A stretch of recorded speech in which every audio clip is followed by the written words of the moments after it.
અરિહંતાણં. ઓમ નમો અરિહંતાણં. ઓમ નમો સિદ્ધાણં. ઓમ નમો સિદ્ધાણં. ઓમ નમો આયર્યાણં. ઓમ નમો આયર્યાણં. ઓમ નમો વજ્જાયાણં. ઓમ નમો વજ્જાયાણં. નમો લોહે સબ્બસાહૂણં. નમો લોહે સર્વસાહૂણં. દેશો પંચણં કારો. એસો પંચનમોકારો. સબ્બ પાવપણાસણો. સર્વપાવપણાસનં. મંગલાણં ચ સવ્યેસિં. મંગળાનં ચ સર્વે. વઢમં હવૈ મંગલં. પરમં હવૈ મંગલં. ચત્તારી મંગલં. ચત્તારી મંગલં. હરિહંતા મંગલં. હરિહંતા મંગલં. સિદ્ધા મંગલં. સિદ્ધા મંગલં. સાહુ મંગલં. સાહુ મંગલં. કેવલી પન્નતો ધમ્મો મંગલં. કેવલી પન્નતો ધમ્મો મંગલં. ચત્તારી લઘુત્તમા. ચત્તારી લોકોત્તમા. હરિહંતા લઘુત્તમા. હરિહંતા લોકોત્તમા. સિદ્ધા લઘુત્તમા. સિદ્ધા લોકોત્તમા. લઘુત્તમા. સાહુ લોકોત્તમા. કેવલી પન્નતો ધમ્મો લઘુત્તમો. કેવલી પન્નતો ધમ્મો લોકોત્તમો. ચત્તારી શરણં પવજ્જામિ. ચત્તારી શરણં પ્રવજ્જામિ. હરિહંતે શરણં પવજ્જામિ. હરિહંતે શરણં પ્રવજ્જામિ. સિદ્ધે શરણં પવજ્જામિ.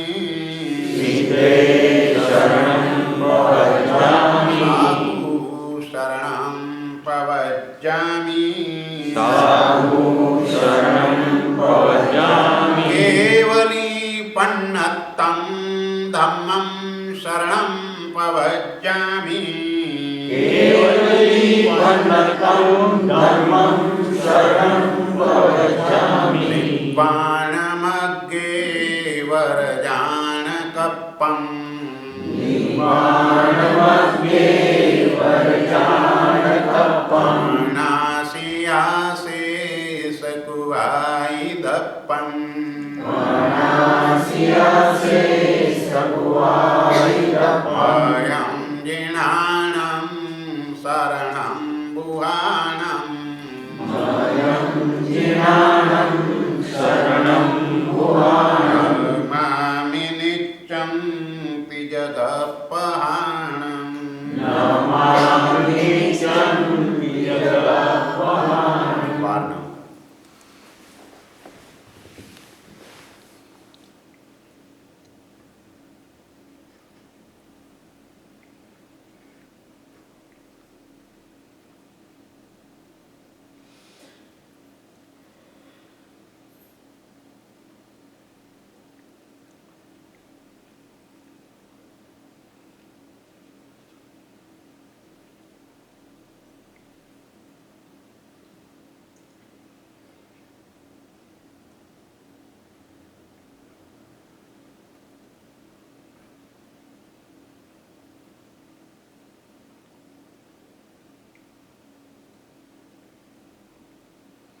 સમ્યક દર્શન, સમ્યક જ્ઞાન, સમ્યક ચારિત્ર અને સમ્યક તપ એ ધર્મ સ્વરૂપ છે.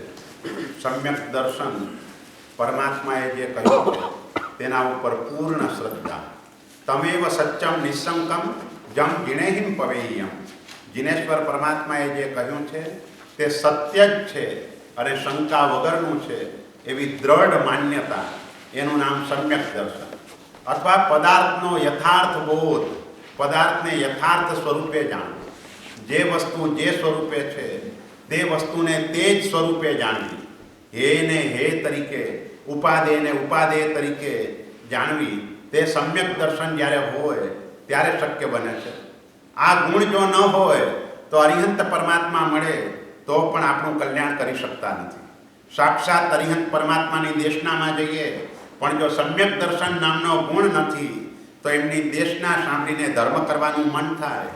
ધર્મ પણ કરીએ પણ એ ધર્મ જીવને સદગતિ સુધી સીમિત રાખે છે.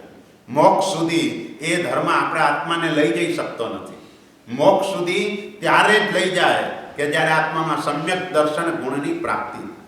એક વખતે આ ગુણ આવી ગયો એટલે જીવનો સંસાર પરિમિત બની જાય. અલ્પકાળ, જોકે ભૂતકાળ જે પસાર થયો એની અપેક્ષા એ અલ્પકાળ.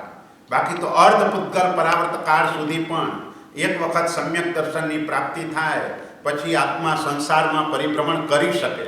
કરે તેવો નિયમ નથી પણ કરી શકે. ભગવાન મહાવીર નૈસારના ભવમાં સમ્યક દર્શન પામ્યા, પણ નૈસારના ભવમાં સમ્યક દર્શન પામ્યા પછી 1 કરોડી સાગરોપમથી પણ વધારે સમય સંસારમાં રહ્યા. જે પણ આપણે ભવોની ગણતરી કરીએ છીએ એ ભવો તો બહુ ઓછા સાગરોપમોના છે. બાકીનો બધો સમય ભગવાને પણ એકેન્દ્રિયપણામાં પસાર કર્યો. કેમ? કારણ કે પંચેન્દ્રિયપણું પણ વધારેમાં વધારે 1000 સાગરોપમ સુધી જ સતત મળ્યા કરે. જેમ મનુષ્યપણું ઉપરા ઉપર 7 કે 8 ભવ સુધી મળી શકે, એમ પંચેન્દ્રિયપણું, પંચેન્દ્રિયમાં દેવ પણ આવે, નારક પણ આવે, મનુષ્ય પણ આવે અને તિર્યંક પંચેન્દ્રિયો પણ આવે. અત્યારે આપણે પંચેન્દ્રિય છીએ, વળી પંચેન્દ્રિય થઈએ, વળી પંચેન્દ્રિય થઈએ તો કેટલા સમય સુધી આ બની શકાય? તો કે 1000 સાગરોપમ સુધી. એની સ્વકાય સ્થિતિ માત્ર 1000 સાગરોપમની છે. જો 1000 સાગરોપમની અંદર આપણા આત્માનો મોક્ષ ન થયો તો પંચેન્દ્રિયપણું છોડી દેવું પડે. આત્મા એકેન્દ્રિય, બેન્દ્રિય, તેન્દ્રિય, ચૌરેન્દ્રિય એ અવસ્થાની અંદર ચાલે જાય. અને જો આ ત્રસપણું જે છે, ત્રસપણું એટલે જે જીવો પોતાની ઈચ્છા મુજબ હલનચલન કરી શકે એને આપણે ત્રસ જીવો કહીએ છીએ. એ ત્રસપણું ઉપરા ઉપરી 2000 સાગરોપમ સુધી મળે. 2000 સાગરોપમનો કાળ પૂરો થાય એટલે પછી આત્માને અવશ્ય સ્થાવરમાં ચાલ્યા જવું પડે, એકેન્દ્રિયમાં ચાલ્યા જવું પડે.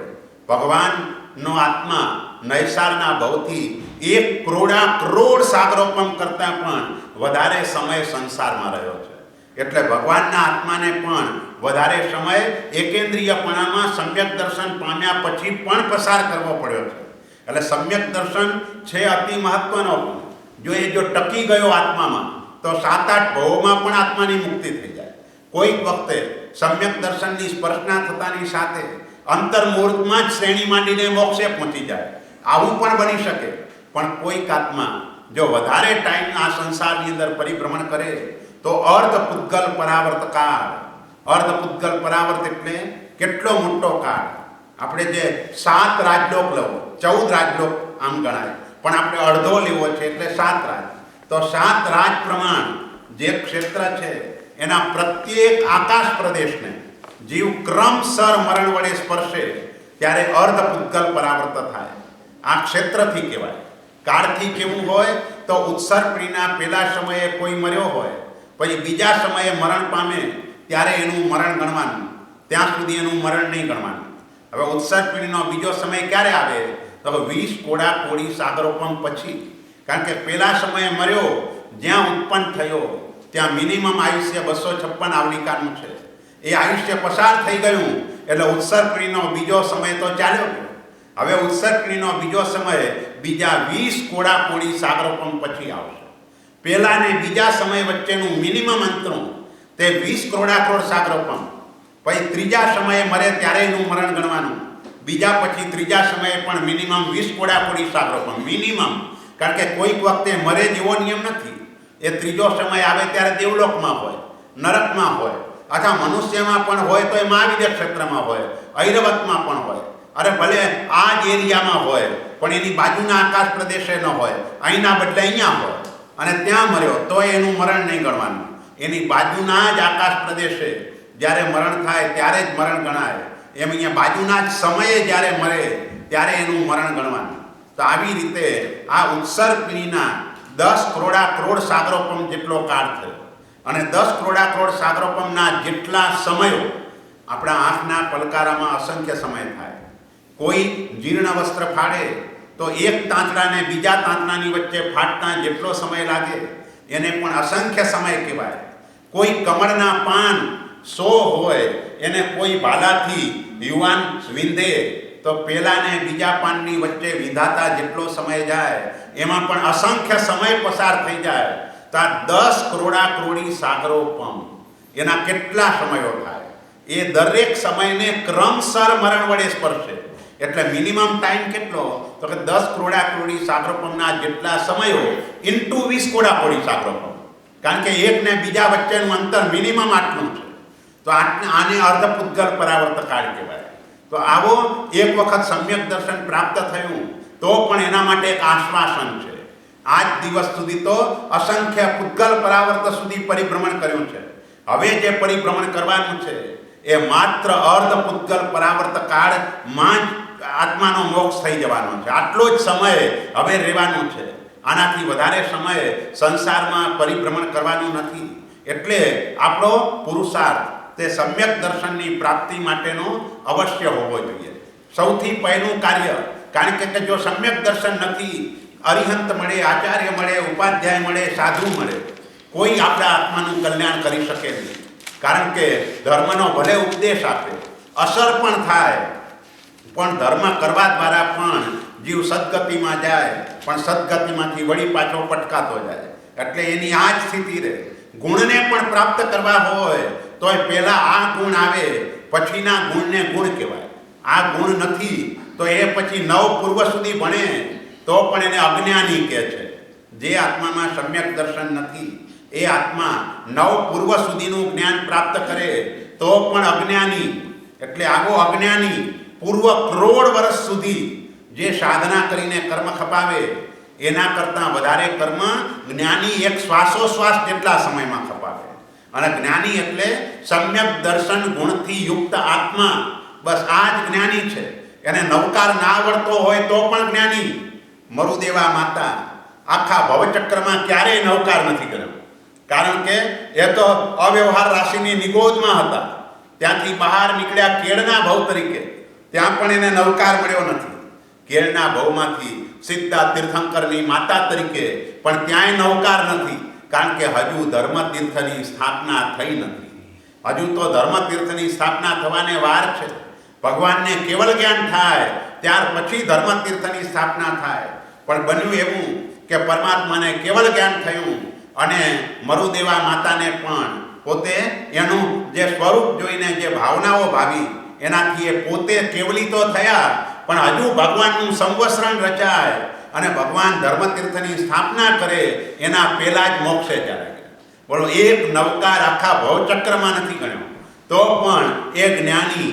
એટલે જ્ઞાની તે છે કે જે આત્મામાં સમ્યક દર્શન ગુણ હોય. અજ્ઞાની તે છે કે જે આત્મામાં સમ્યક દર્શન નામનો ગુણ ન હોય. તેમ છતાંય આપણે જ્ઞાનને વધારે પ્રધાનતા આપીએ છીએ. એ પ્રધાનતા આપવાનું કારણ એ છે, મોટા ભાગે સમ્યક દર્શન જેમ જેમ જ્ઞાન દ્વારા જાણતો જાય તેમ તેમ પાપથી અટકતો જાય અને એ રીતે એનામાં સમ્યક દર્શન પ્રાપ્ત થવાની શક્યતા તે વધી જાય છે. અહીં દર્શનનો અર્થ જોવું એવો નથી કરવાનો, પણ અહીં દર્શનનો અર્થ શ્રદ્ધા. દર્શનના 2 અર્થ છે. દર્શનાવર્ણીય કર્મમાં જે દર્શન આપણે કહીએ છીએ એનો અર્થ જોવું કે સામાન્ય જાણવું, અને અહીંયા દર્શન એટલે શ્રદ્ધા. પરમાત્માના વચન તરફની પૂર્ણ શ્રદ્ધા, જરાય અવિશ્વાસ નહીં. જો એક વચનમાં પણ અવિશ્વાસ હોય તો પણ એને સમ્યક દર્શન ન હોય. પરમાત્માની કહેલી બધી વાતો માને, પણ એક વાત પણ જો ન માનતો હોય તો એને પણ સમ્યક દર્શન નથી. એટલે સમ્યક દર્શનવાળો આત્મા પરમાત્માને પૂર્ણ વફાદાર હોય. પરમાત્માએ જે કહ્યું છે તે જ સત્ય અથવા તે સત્ય જ છે. પછી ભલે બીજાઓએ કહ્યું હોય તે પણ સત્ય હોય, પણ બીજાઓએ કહેલું કયું સત્ય હોય તો જે ભગવાને કહ્યું છે એ જ બીજા કે એ સત્ય. ભગવાને કહ્યું છે એનાથી વિપરીત કોઈ કહે તો એ બધું અસત્ય છે. તો ભગવાને કહ્યું તમેવ સત્યમ નિસંકમ જમ જીનેય પવેયમ. બસ જીનેશ્વર પરમાત્માએ જે કહ્યું છે તે સત્ય જ છે અને શંકા વગરનું છે. કેમ શંકા વગરનું છે? તો કે ભગવાન વિતરાગ હતા. અસત્ય બોલવાનું કોઈ કારણ નહોતું. 4 કારણો અસત્ય બોલવાના છે. સે કોહાવા, લોહાવા, ભયાવા, હાસાવા. અથવા પુણ્ય પ્રકાશના સ્તવનમાં બોલીએ છીએ ક્રોધ, લોભ, ભય, હાસ્યથી જ બોલ્યા વચન અસત્ય. આ 4 કારણો છે. વિતરાગમાં આ 4માંનું એક પણ કારણ નથી. માટે એ કદાપી અસત્ય ન બોલે. અને બીજા નંબરમાં પોતે પૂર્ણ જ્ઞાની છે. જ્ઞાન દ્વારા બધું પ્રત્યક્ષ દેખાય છે. આ પાલાની પ્રરૂપણા આપણે એમને એમ નહોતી કરી તે દિવસે જે 4 પાલાની વાત કરી આ બધી કેવલી કથિત વાતો છે. એ કોઈએ મન ઘડી જેમ મન ફાવે તે રીતે લખી નાખ્યું કે બોલી નાખ્યું એ રીતે નથી. પણ કેવલી ભગવંતોએ પોતાના જ્ઞાનમાં જોયેલું કે અસંખ્યની સંખ્યા આને કહેવાય, અનંતની સંખ્યા આને કહેવાય. આપણને અસંખ્ય ને અનંતમાં કોઈક વખતે અવિશ્વાસ ઊભો થઈ જાય તો પણ ભગવાન આપણને સમ્યક દર્શનની અંદર અતિચાર લાગે, દોષ લાગે, જેને શંકા નામનો અતિચાર કહેવાય. શંકા, કંખ, વિગિચ્છા આ 5 જે બોલીએ છીએ એ સમ્યક દર્શનના અતિચારો છે. આ અતિચાર ક્ષયોપસમ સંકિતમાં હોય, ક્ષાયિક સંકિતમાં અતિચાર ન હોય, ઉપસમ સંકિતમાં પણ અતિચાર ન હોય. પણ ઉપસમ તો ટેમ્પરરી છે, અંતર્મૂર્ત આવીને ચાલ્યું જાય છે. ક્ષાયિક છે એ આવ્યા પછી કદાપી નથી જતું. એટલે એ સમ્યક દર્શન પ્રાપ્ત કરવાનું છે. અને એ સમ્યક દર્શન પ્રાપ્ત કરવા માટે જ મુપત્તિના પરિલેહનમાં એ જ બોલીએ છીએ સંકિત મોહનીય, મિશ્ર મોહનીય, મિથ્યાત્વ મોહનીય પરિબળ. એ દૂર થાય તો જ ક્ષાયિક સમ્યક દર્શન પ્રાપ્ત થાય. આ સમ્યક દર્શન આવી જાય એટલે વધારેમાં વધારે 5મા ભવે આત્મા મોક્ષે પહોંચી જાય. આ કાળની અંદર આ સમ્યક દર્શન નવું ન પામી શકાય. કારણ કે એના માટે પહેલા નંબરનું સંગ્રહણ જોઈએ, જે આજે આપણી પાસે નથી. એટલે આ કાળમાં પામી નથી શકાતું. પણ કોઈક આત્મા પૂર્વ ભવમાંથી લઈને આવે તો અહીં પણ હોય. છેલ્લે દુપ્પસાસુરી નામના આચાર્ય ભગવાન જે થશે તે ક્ષાયિક સંકિતના ધણી હશે, ક્ષાયિક સંકિતના માલિક. અને અહીંથી સૌધર્મ દેવલોકમાં જઈ મનુષ્યમાં આવી અને મોક્ષે જશે. એટલે એ રીતે ક્ષાયિક સમ્યક દર્શન તે આ રીતે આજના કાળમાં કોઈ પૂર્વ ભવમાંથી લઈને આવે તો હોઈ શકે, પણ નવું સમ્યક દર્શન ન પામી શકે. એટલે મહોપાધ્યાય યશો વિજયજી મહારાજે કહ્યું દાનાદિક કિરિયા નદીએ સમકિત વિન શિવ શર્મ, તે માટે સમકિત વળું જાણો પ્રવચન મર્મ. શિવ શર્મ, શિવ એટલે મોક્ષ અને શર્મનો અર્થ સુખ થાય. મોક્ષનું સુખ તે પ્રાપ્ત નથી કરી શકતો. કોણ? તો દાનાદિક કિરિયા, દાન, શીલ, તપ આ બધા જે ધર્મો છે તે ધર્મો મોક્ષ સુધી નથી પહોંચાડતા. પણ કોના? તો કે જે આત્મામાં સમ્યક દર્શન નથી એના. એટલે સમ્યક દર્શન એ એકડો છે, બાકી બધા મીંડા છે. મીંડાની કિંમત ત્યારે છે જો આગળ એકડો હોય. એકડો ન હોય ને 1000 મીંડા હોય તો પણ નકામા છે. એટલે સૌથી પહેલો પ્રયત્ન આ ગુણની પ્રાપ્તિ માટે કરવાનો છે. અને આ ગુણને પામવા માટે વધારેમાં વધારે અરિહંત પરમાત્માની ભક્તિ કરવી પડે. જેટલી ભક્તિ વધારતા જાઓ એટલી કૃપા વધતી જાય. આપણે જે 3 રત્ન કહીએ છીએ, દર્શન, જ્ઞાન અને ચારિત્ર, એ 3 રત્ન હંમેશા ઝવેરી પાસેથી મળે. એ કોઈ ગ્રોસરીની દુકાનમાં જાઓ તો ક્યાંય રત્ન ન મળે. એના માટે ઝવેરીની દુકાને જવું જોઈએ. અને ઝવેરી કોણ? તો કે દેવ, ગુરુ અને ધર્મ. તમે દેવની દુકાને જાઓ એટલે સમ્યક દર્શનની પ્રાપ્તિ થાય. ગુરુની દુકાને જાઓ એટલે સમ્યક જ્ઞાનની પ્રાપ્તિ થાય. ધર્મની દુકાને જાઓ એટલે સમ્યક ચારિત્રની પ્રાપ્તિ થાય. એટલે દર્શન, જ્ઞાન અને ચારિત્ર આ ત્રણેયને પામવા માટે દેવ, ગુરુ અને ધર્મ એનું શરણ સ્વીકારે તો જ આ રત્નની પ્રાપ્તિ થાય. આપણે એટલા દેવ, ગુરુ, ધર્મને વફાદાર નથી. ભલે કોઈ પૂછે ભાઈ શાતામાં, તો કઈ દેવ, ગુરુ પસાય બોલી દઈએ છીએ, પણ એને આપણે વફાદાર નથી. ભગવાનની જે આજ્ઞાઓ છે એ આજ્ઞાનું પાલન કરવાનું એને આપણે વફાદાર નથી. એક ઈચ્છકાર સૂત્ર પણ આપણે બોલીએ છીએ તો ઈચ્છકાર સૂત્રમાં પણ 5 સમવાય છે. તો ઈચ્છકાર સુહરાઈ એટલે એને કાળ કહેવાય. કાળ નામનો સમવાય. તમારી રાત્રિ કે દિવસ સુખપૂર્વક પસાર થયો, સુખ તપ તપશ્ચર્યાની સુખસાતા છે એ પુરુષાર્થ છે. શરીર નિરાબાદ, આપણું શરીર પીડા વગરનું છે તો એનું કારણ કર્મ છે. શાતાવેદનીય નામનું કર્મ હોય તો શરીર પીડા વગરનું હોય. સુખ સંયમ યાત્રા નિર્વહો છોજી એ સ્વભાવ છે.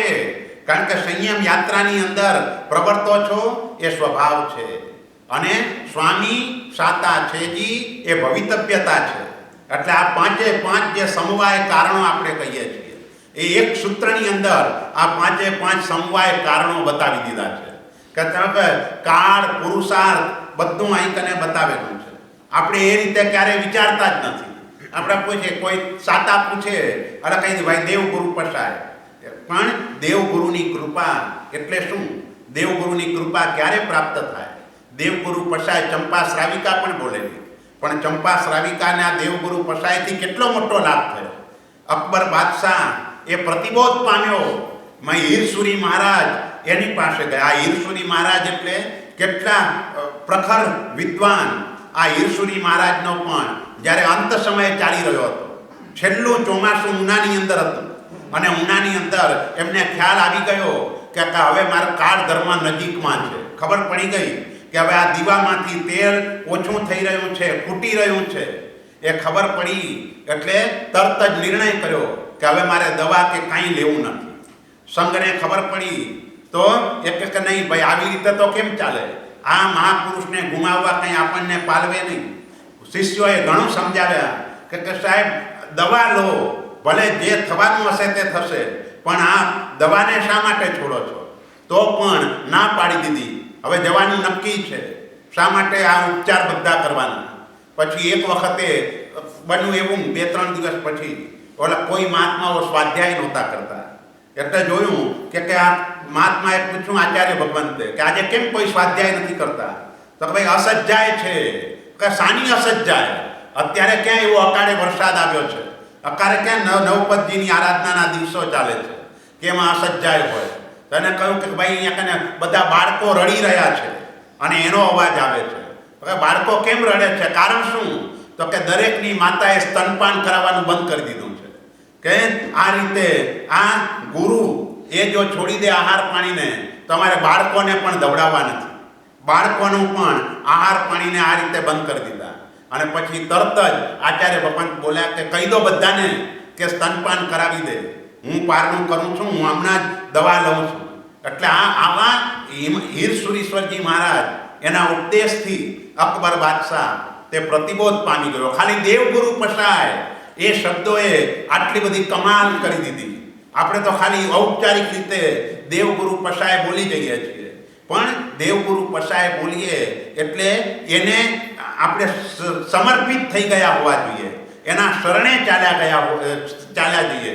દેવ અને ગુરુની કૃપાથી જ બધા જ કાર્યો શક્ય બને છે. એના વિના કોઈ પણ ઉત્તમ કાર્ય આપણે કરી શકતા નથી. એટલે હંમેશા દેવ અને ગુરુ એની વધારેમાં વધારે ભક્તિ કરવાની છે. દેવ, ગુરુ અને ધર્મ ત્રણેય, પણ ભક્તિ કરીએ ધર્મ સ્વરૂપ છે. એટલે આપણે ધર્મ શબ્દ નથી બોલતા, દેવ ગુરુ શબ્દ બોલીએ છીએ. કારણ કે જે પણ ભક્તિ થઈ એ બધી ધર્મ સ્વરૂપ જ છે. એટલે આ રીતે આપણે દરેક જગ્યાએ અહીં સમર્પિત થવાનું છે. જો સમ્યક દર્શન પ્રાપ્ત કરવું છે તો સમ્યક દર્શન પ્રાપ્ત કરવા માટે અરિહંત પરમાત્માની કૃપા જોઈએ. કારણ કે કશાય પણ ઉત્પન્ન ન થાય એ એમની કૃપાથી ઉત્પન્ન ન થાય. જો કશાય ઉત્પન્ન થઈ ગયો અનંતાનું મંદિર તો સમ્યક દર્શનની પ્રાપ્તિ કદાપી નહીં થાય. જ્યાં સુધી એ ઊભો હશે ત્યાં સુધી સમ્યક દર્શન આપણા આત્મામાં આવવા જ નહીં દે. અને એ અડીખમ ઊભો રહે છે દરેક જગ્યાએ. કારણ કે આપણને મનની અંદર અહંકાર વગેરે દોષો એવા સતાવતા હોય છે કે આપણે કોઈનું શરણ સ્વીકારવા તૈયાર થતા નથી. આપણી લીધેલી વાત એ છોડવા માટે પણ તૈયાર થતા નથી. અને એ જ કષાય એ અનંતાનુમંદી નામનો કષાય છે. એ જ્યાં સુધી છે ત્યાં સુધી આત્મા સમ્યક દર્શન ગુણની પ્રાપ્તિ નથી કરી શકતો. એટલે સમ્યક દર્શન એ આત્માનો અતિશય મહત્વનો ગુણ છે. બસ શરૂઆત ત્યાંથી કરવાની છે. તીર્થંકર પરમાત્માના ભવોની ગણતરી એ પણ સમ્યક દર્શનની પ્રાપ્તિ થાય ત્યારથી થાય છે. એના વગર એના આગળના ગમે તેવા ભવો હોય તો પણ એને ગણતરીમાં લેવાતા નથી. એટલા માટે આપણો પ્રયત્ન બસ અરિહંત પરમાત્માને સંપૂર્ણ સમર્પિત, એની સતત ભક્તિ, અને સતત ભક્તિ એટલે એમની ભક્તિ કઈ ભગવાનની જેમ 3 પૂજા આપણે કહીએ છીએ, અંગ પૂજા, અગ્ર પૂજા અને ભાવ પૂજા. એમ ભગવાનની ચોથી પૂજા છે, એનું નામ છે પ્રતિપત્તિ પૂજા. પ્રતિપત્તિ શબ્દનો અર્થ એ થાય કે પરમાત્માની આજ્ઞાનું પાલન, એ પ્રતિપત્તિ પૂજા કહેવાય. અંગ અગ્ર અને ભાવમાં તો જલ પૂજા વગેરે અષ્ટપ્રકારી પૂજા કરીને ચૈત્યવંદન કરીએ તે છે, પણ પ્રતિપત્તિ પૂજાની અંદર પરમાત્માની આજ્ઞાનું પાલન છે. જે આત્મામાં સમ્યક દર્શન ગુણ હોય તે હંમેશા પરમાત્માની આજ્ઞાનું પાલન કદાચ ન પણ થતું હોય તો એનું મન રડતું હોય, કરવા જેવું આ જ છે, હું કમનસીબ છું, મારાથી આ નથી થતું, એવું જ સતત મનની અંદર રહ્યા કરે. અને માટે જે આત્મામાં સમ્યક દર્શન ગુણ છે એ આત્મા કર્મબંધ બહુ ઓછો કરે છે. વંદિતતા સૂત્રમાં બોલીએ છીએ, સંમત દિઠ્ઠી જીવો જૈવી હું પાવમ સમાય રે કિંચી અપોસી હોય બંધો જેણાના નિધમ દશમ પુણઈ. કોઈ કામ નિર્દયપણે કરતો નથી. એક બાજુ 17 પાપવાળો જીવ હોય, 17 પ્રકારના પાપો કોઈના જીવનમાં હોય. એક મિથ્યાત્વ શલ્ય નામનું પાપ નથી અને બાકીના 17 પાપો છે. અને બીજી બાજુ કોઈ ચારિત્ર સ્વીકારી અતિશય ઉત્તમ રીતે ચારિત્ર પાડે છે, આ 17માંનું એક પણ પાપ ન હોય અને માત્ર મિથ્યાત્વ શલ્ય હોય તો એ વધારે કર્મ ઓલા મિથ્યાત્વ શલ્યવાળાને આવે. કારણ કે કર્મના જે આશ્રવો છે એ આશ્રવમાં મુખ્ય આશ્રવ મિથ્યાત્વના કારણે છે.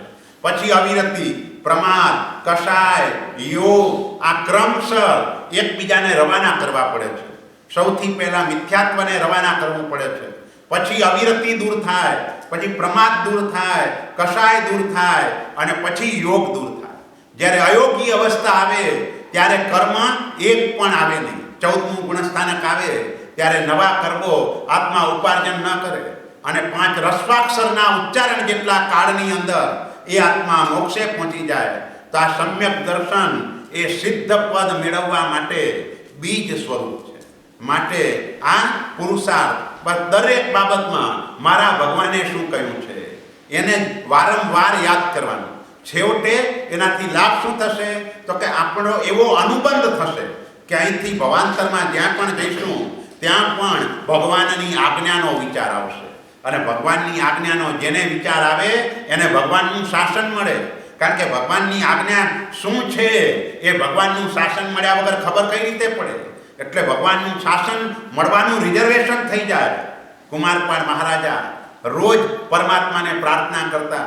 18 દેશની જવાબદારી એમના ઉપર હતી, પણ જીન મંદિરમાં દર્શન કરી અને બહાર નીકળે તે સમયે પ્રાર્થના કરતા, જીન ધર્મો વિનિર્મુક્તો મહાભુવમ ચક્રવર્ત્યપી શ્યામ ચેટોપી દરિદ્રોપી જીન ધર્માદિવાસિત. એટલે કે જૈન ધર્મ વગરનું ચક્રવર્તી પણ મારે નથી જોઈતું. આ કુમારપાળ મહારાજાની રોજની પ્રાર્થના હતી કે જો મને આ ભગવાનનું શાસન ન મળવાનું હોય તો એવા ચક્રવર્તીપણાની પણ મને જરૂર નથી. પણ ભગવાનનું શાસન મળે તો ચેટોપી દાસ બનવા પણ હું તૈયાર છું, દરિદ્રોપી હું દરિદ્ર બનવા પણ તૈયાર છું. પણ ભગવાનનું શાસન મને મળવું જોઈએ. બસ ભગવાનનું શાસન કોને મળે તો જેને મળ્યું છે એ એનો સદુપયોગ કરે તો એને ભગવાનનું શાસન મળે.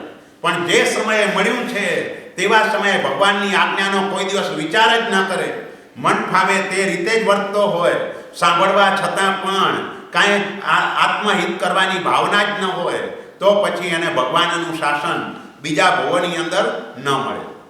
એટલે અત્યારે આપણને જે કંઈ પણ સાંભળવા મળે છે એ પણ એક પુણ્યનો ઉદય છે કે એના કારણે ભગવાનની વાણી એ સાંભળવા મળે છે. અને આ જેટલા પણ મહાપુરુષો છે એ બધા જ મહાપુરુષો જ્યારે પાઠ ઉપર બિરાજમાન થાય ત્યારે એ પાઠ સુધર્મા સ્વામીજીની છે. એટલે એને વફાદાર રહીને બોલે છે. જરા પણ ઉત્સૂત્ર પ્રરૂપણા ન થાય એની કાળજી રાખે છે. કારણ કે ઉત્સૂત્ર પ્રરૂપણા ભગવાન મહાવીરના આત્માએ મરીચીના ભવમાં માત્ર એટલું જ બોલ્યા, હે કપિલ, અહીં પણ ધર્મ છે ને ત્યાં પણ ધર્મ છે. અને અનંતકાળ એક કરોડ સાગરોપમ જેટલો પોતાનો સંસાર એમણે વધારી દીધો. એટલે ઉત્સૂત્ર પ્રરૂપણા એ મોટું પાપ છે. એટલે આપણે ઉત્સૂત્ર પ્રરૂપણા કદાપી નથી કરવાની. ભલે કદાચ આ દેશના હિસાબે અમુક વસ્તુઓ આપણે ન પણ કરી શકતા હોઈએ, પણ આ દેશમાં આવું ચાલે, અહીં તો આવું છે, માટે એ ચાલી શકે એવો વિચાર પણ નહીં કરવાનો. તે એમ જ કહ્યું, ભગવાને તો આ પ્રમાણે કહ્યું છે, પણ હું આ નથી કરી શકતો. ભગવાને તો કહ્યું છે ભાઈ આદરા બેસી જાય એટલે કેરી નહીં વાપરવાની. પછી હું એમ કહું કે ભાઈ અહીંયા તો કેરીની શરૂઆત જ પછી થાય છે, માટે ચાલે. એમ નહીં, હું ખાઉં છું, મારી નબળાઈ છે, બસ. આપણે આપણી નબળાઈ જે છે એને એકરાર કરવાની, પણ એમ નહીં કે આ દેશના પ્રમાણે ચાલે. દ્રવ્ય ક્ષેત્ર કાળ ભાવ, એ દ્રવ્ય ક્ષેત્ર કાળ ભાવ કોને જોવાના છે? ગીતાર્થોને જોવાના છે, આપણે નથી જોવાના. ગીતાર્થો સાથે બેસીને નિર્ણય કરે કે ભાઈ આ ક્ષેત્રમાં આપણે શું કરવું. એ નિર્ણય જ્યાં સુધી ન થાય ત્યાં સુધી આપણે દરેક બાબતમાં આ તીર્થંકર પરમાત્માની આજ્ઞા આમ છે, હું નથી કરતો, એ મારી ભૂલ છે, મારે કરવું જોઈએ. તો એ સમ્યક દર્શન ટકી રહે, એ પ્રાપ્ત પણ થાય ને ટકી પણ રહે. કારણ કે સમ્યક દર્શન એક શ્રદ્ધા જુદી વસ્તુ છે ને આચરણ જુદી વસ્તુ છે. આચરણ જે છે તમારું આંશિક આચરણ એ દેશવીરતી છે, અને સંપૂર્ણ આચરણ એ સર્વવીરતી છે. એટલે આચરણ એક જુદી વસ્તુ છે, પણ શ્રદ્ધા તો અહીં પૂર્ણ રૂપે હોવી જોઈએ. ક્યાંય અવિશ્વાસ નહીં. વિતરાગે જે કહ્યું હોય તે પ્રમાણે જ હોય. આ ધન મારું નથી એમ વિતરાગે કહ્યું છે કે ભાઈ ધનનો માલિક તું નથી. આ ધન તને મળ્યું છે લાભાંતરાય કર્મના ક્ષયોક્ષમથી મળ્યું છે. બસ જ્યાં સુધી તારો ક્ષયોક્ષમ છે ત્યાં સુધી તારી પાસે છે. જેવો ઉદય આવશે એટલે ચાલ્યું જવાનું છે. આના કરતાં તને અત્યારે જો સુકૃત કરવાનો અવસર છે તો કરી લે, કારણ કે પછી ખબર નથી કે ટકશે કે નહીં ટકે. ગમે ત્યારે પાપ કર્મનો ઉદય આવી જાય, લાભાંતરાય કર્મ ગમે ત્યારે ઉદયમાં આવી જાય, અને જ્યારે ઉદયમાં આવે તે સમયે આપણા બધું સાફ થઈ ગયું હોય, આપણું કંઈ ચાલે નહીં. એટલે આ રીતે હંમેશા આ વિચારવાનું છે કે જે સમયે અનુકૂળતા મળે તે સમયે જેટલો આપણાથી થઈ શકે એટલો ધર્મ એ પછી શરીરથી પણ કરવાનો, વચનથી પણ કરવાનો અને મનથી પણ કરવાનો. મનને પણ ધર્મથી બાકાત નથી રાખવાનું. મનનો ધર્મ એટલે કયો? ભાવનાનો ધર્મ. જે 16 ભાવનાઓ શાંત સુદારસમાં 12 અને 4 કહીએ છીએ, એમ બીજી 16 ભાવનાઓ એક અધ્યાત્મ કલ્પદ્રુમ નામનો ગ્રંથ છે, જે પણ એ વિવેચન મોતીચંદ ગિરધરલાલ કાપડિયાએ કરેલું છે. મહાવીર જૈન વિદ્યાલયનું પ્રકાશન છે. એની અંદર પણ 16 ભાવનાઓ છે. પણ એ 16 ભાવનાઓ એવી છે, પહેલી ભાવના ક્ષમતા. આત્મામાં ક્ષમતા કઈ રીતે પ્રાપ્ત થાય? કારણ કે મોક્ષનો રાજમાર્ગ એ છે, સમ્યક દર્શન આવે પણ ક્ષમતા ન હોય તોય મોક્ષે ન પહોંચી શકાય. એટલે ક્ષમતાની તો અત્યંત જરૂરિયાત છે. પછી તમારા પત્ની તરફથી મમત્વ કઈ રીતે દૂર કરશો? પુત્ર તરફનું મમત્વ કઈ રીતે દૂર કરશો? ધન ઉપરનું મમત્વ કઈ રીતે દૂર કરશો? શરીર ઉપરનું મમત્વ કઈ રીતે દૂર કરશો? કારણ કે અહીં તમે બધા જે નિવૃત્ત લોકો બેઠા છે એનું અહીં કાંઈ કામ નથી, તોય બેઠા છે. એ બેઠા છે એનું કારણ શું છે? સંતાનો તરફનો મોહ છે.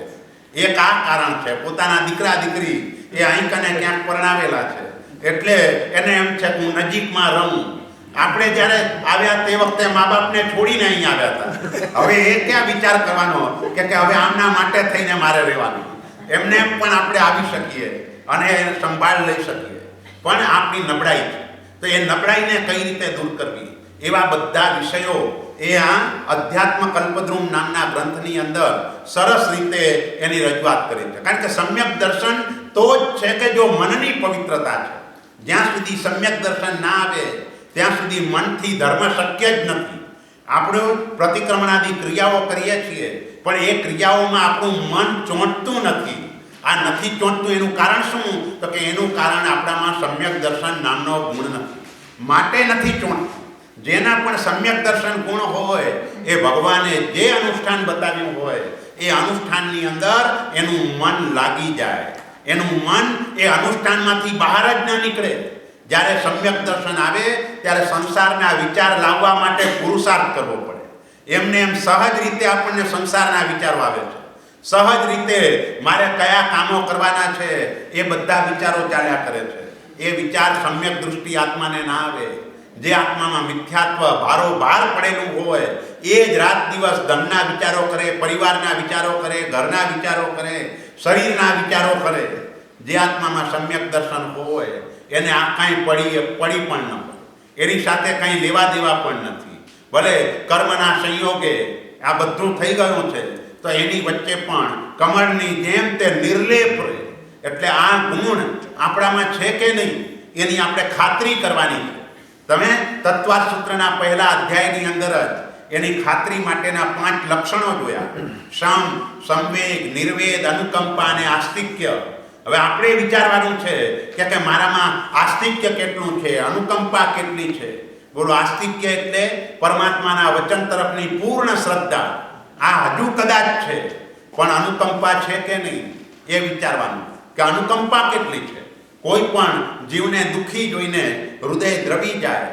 ઘરની અંદર 2 જણ છે, એક દૂધનો ગ્લાસ ઢોળે છે, બીજો પાણીનો ગ્લાસ ઢોળે છે. આપણે ઠપકો કોને આપીએ છીએ? દૂધનો ગ્લાસ ઢોળે છે, પાણીનો ગ્લાસ ઢોળે એને ઠપકો આપવાનો છે. દૂધનો ગ્લાસ ઢોળ્યો એને તો $2-4 નુકસાન કર્યું, બીજું કાંઈ નુકસાન નથી થયું.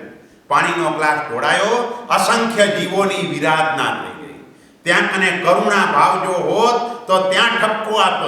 એટલે અનુકંપા નામનું લક્ષણ તે આવવું છે કે 1 સેકન્ડ માટે પણ બિનજરૂરી લાઈટ ચાલુ હોય તો એને લાગે કે અસંખ્ય જીવોની વિરાધના નકામી થઈ રહી છે.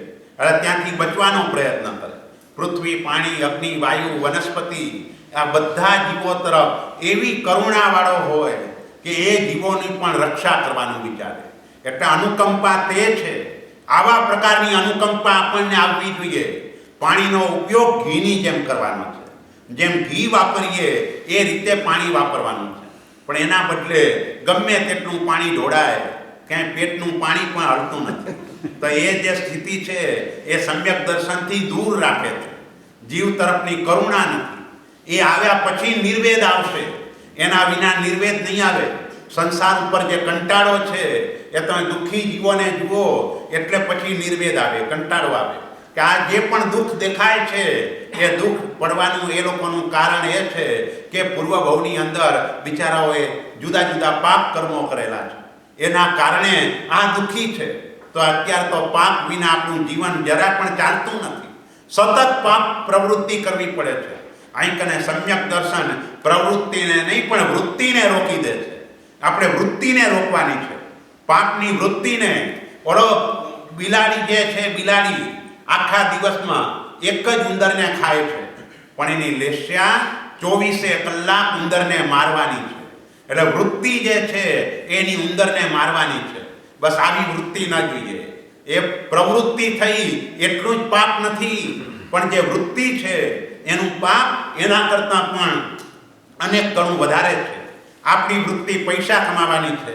રાત દિવસ એ જ વિચારો ચાલ્યા કરે, કેવી રીતે વધારે મળે. તો એ વૃત્તિ સમ્યક દર્શન હોય ત્યારે વૃત્તિ ખલાસ થઈ જાય. સમ્યક દર્શન હોય ત્યારે વૃત્તિ એ હોય કે મારે પરમાત્માની આજ્ઞા મુજબ બધી આરાધના કરવાની છે. અને કદાચ આજ્ઞાનું પાલન નહીં થાય તો પણ ધીમે ધીમે કરતા પણ એ આજ્ઞાનું પાલન હું કઈ રીતે કરી શકું એના એ વિચારો કરતો થાય કે હું શું કરું. અથવા તો મારા શરીર તરફના પણ રાગને મારે ઘટાડવાનો છે, અને ઘટાડીને પણ છેવટે આજ્ઞાનું પાલન કરે.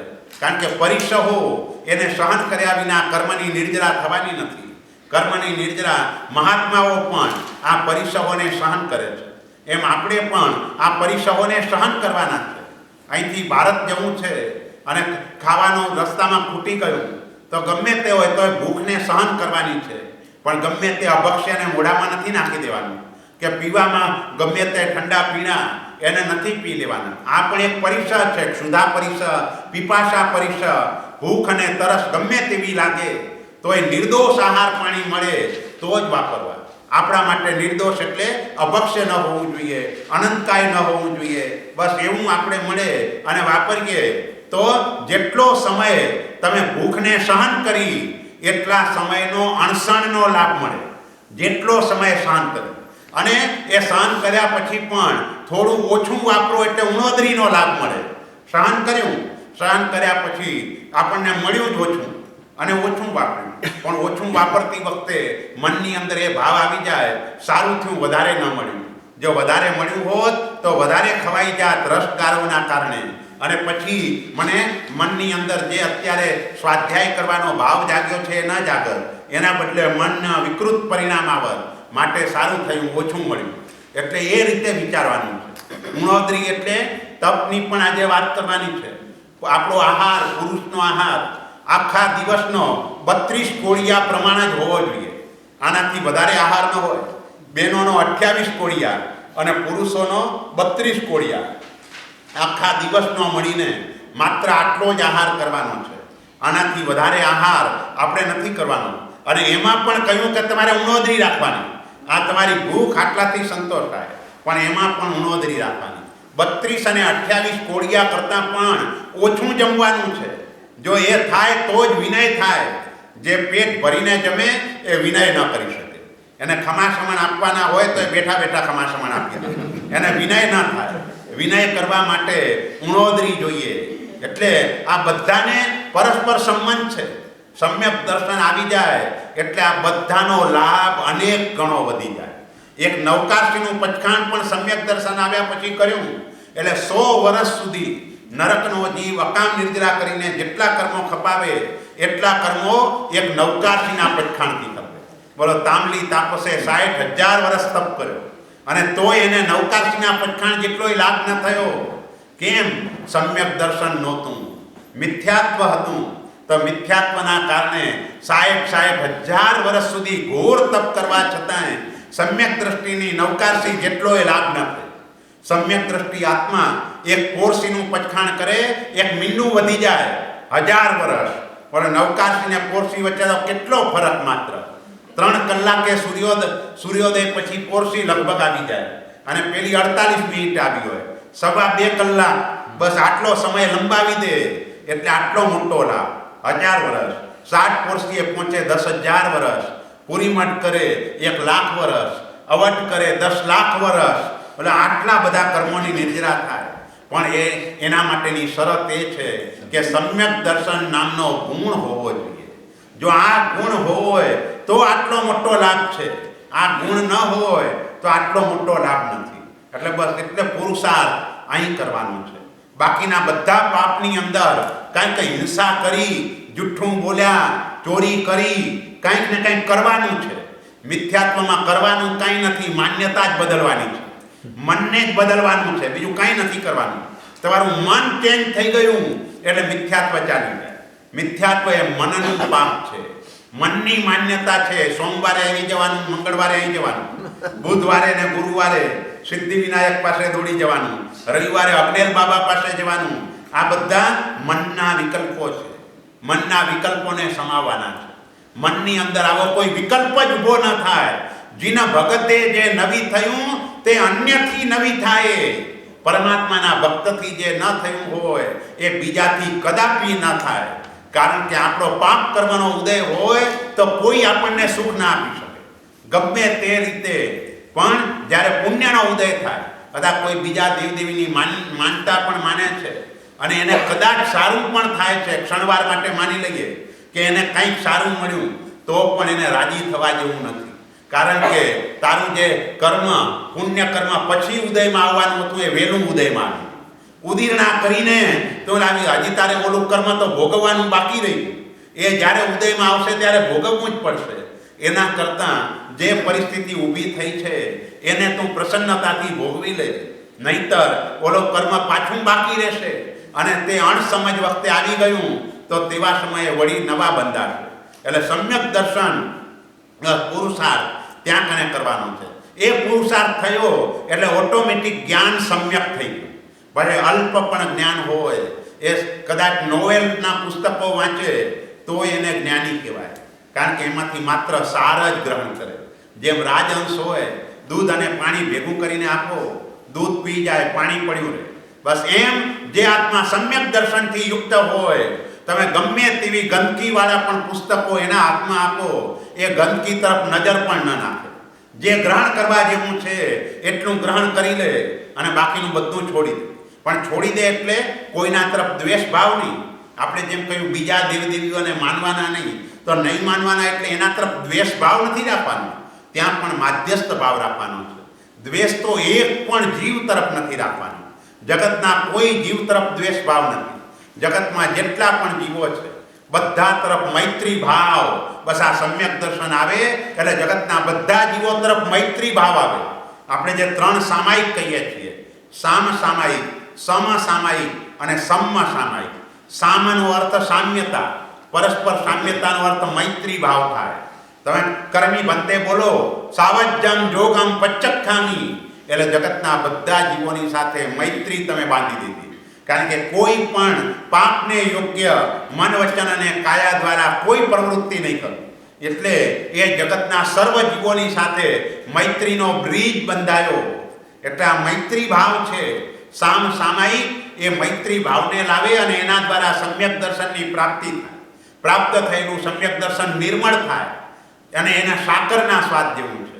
સાકર ચાખો એટલે મીઠી જ લાગે, એમ આ મૈત્રી ભાવમાં હંમેશા મીઠાશ જ હોય, ક્યાંય કડવાશ નહીં. જો જગતના બધા જીવો તરફ મૈત્રી ભાવ હોય. સમ એટલે સરખું, ત્રાજવાના બંને પલ્લા સરખા હોય. એમ રાગ અને દ્વેષના પ્રસંગો ઊભા થાય તેવા સમયે પણ એકને સારો ન માને અને બીજાને ખરાબ ન માને. રાગ પણ ન થાય અને દ્વેષ પણ ન થાય. કોઈ સેવા કરવા માટે આવે તો એની તરફ રાગ ન થાય, અને કોઈ અપમાનિત કરી દે તો એના તરફ દ્વેષ ભાવ ઊભો ન થાય. બસ એ સ્થિતિ આપણી જોઈએ. જ્યારે આપણી તો પરિસ્થિતિ એવી છે કે આપણા માટે કોઈ બે કડવા શબ્દો બોલે આપણે એને સહન નથી કરી શકતા.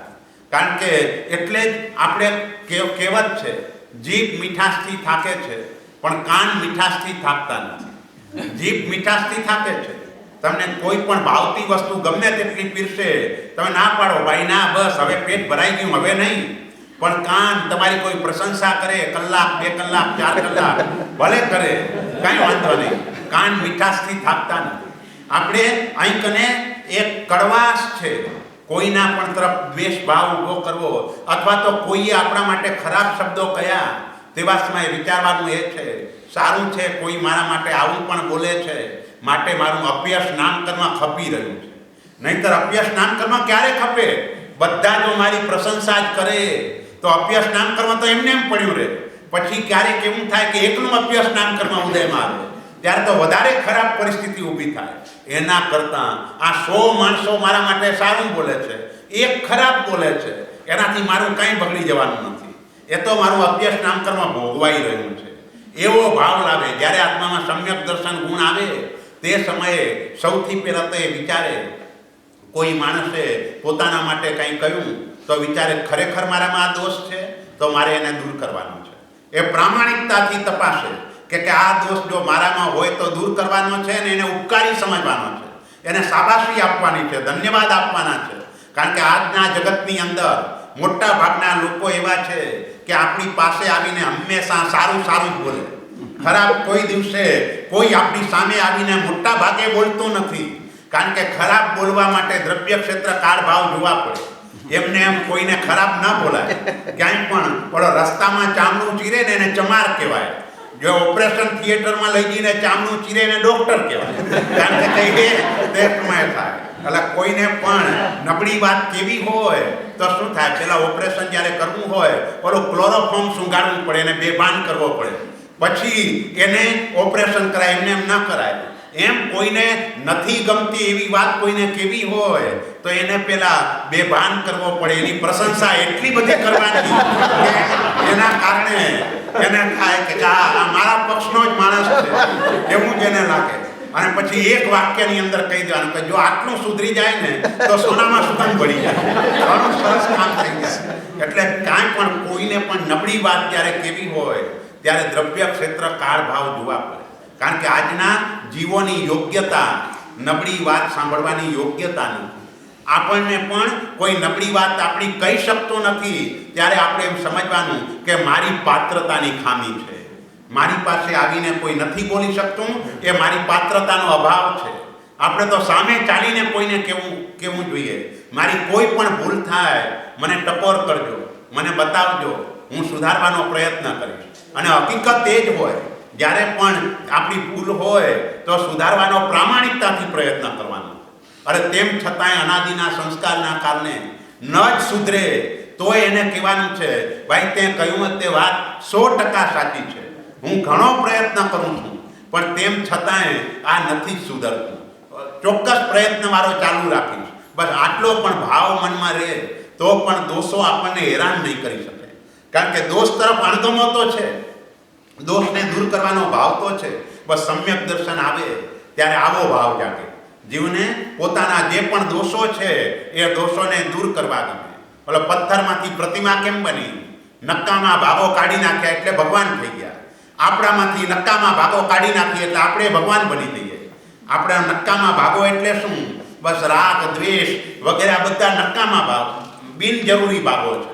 એ બધું જેટલું આપણા આત્માની અંદર, આ ભવની અંદર જે પણ આપણી સ્થિતિ છે એમાં જેટલા દોષો છે, બસ એ બધા દોષોને રવાના કરી દો એટલે આપણે પોતે ભગવાન. કારણ કે બીજા ધર્મોની જેમ એમ નથી કે ભાઈ ઈશ્વર એક જ છે, જે હતા તે થઈ ગયા, હવે આપણે એક ઈશ્વર બનવાના નથી તો શા માટે મહેનત કરવાની? અહીં તો બધા ભગવાન બની શકે. ઈશ્વર એક નહીં, ઈશ્વર અનંત છે.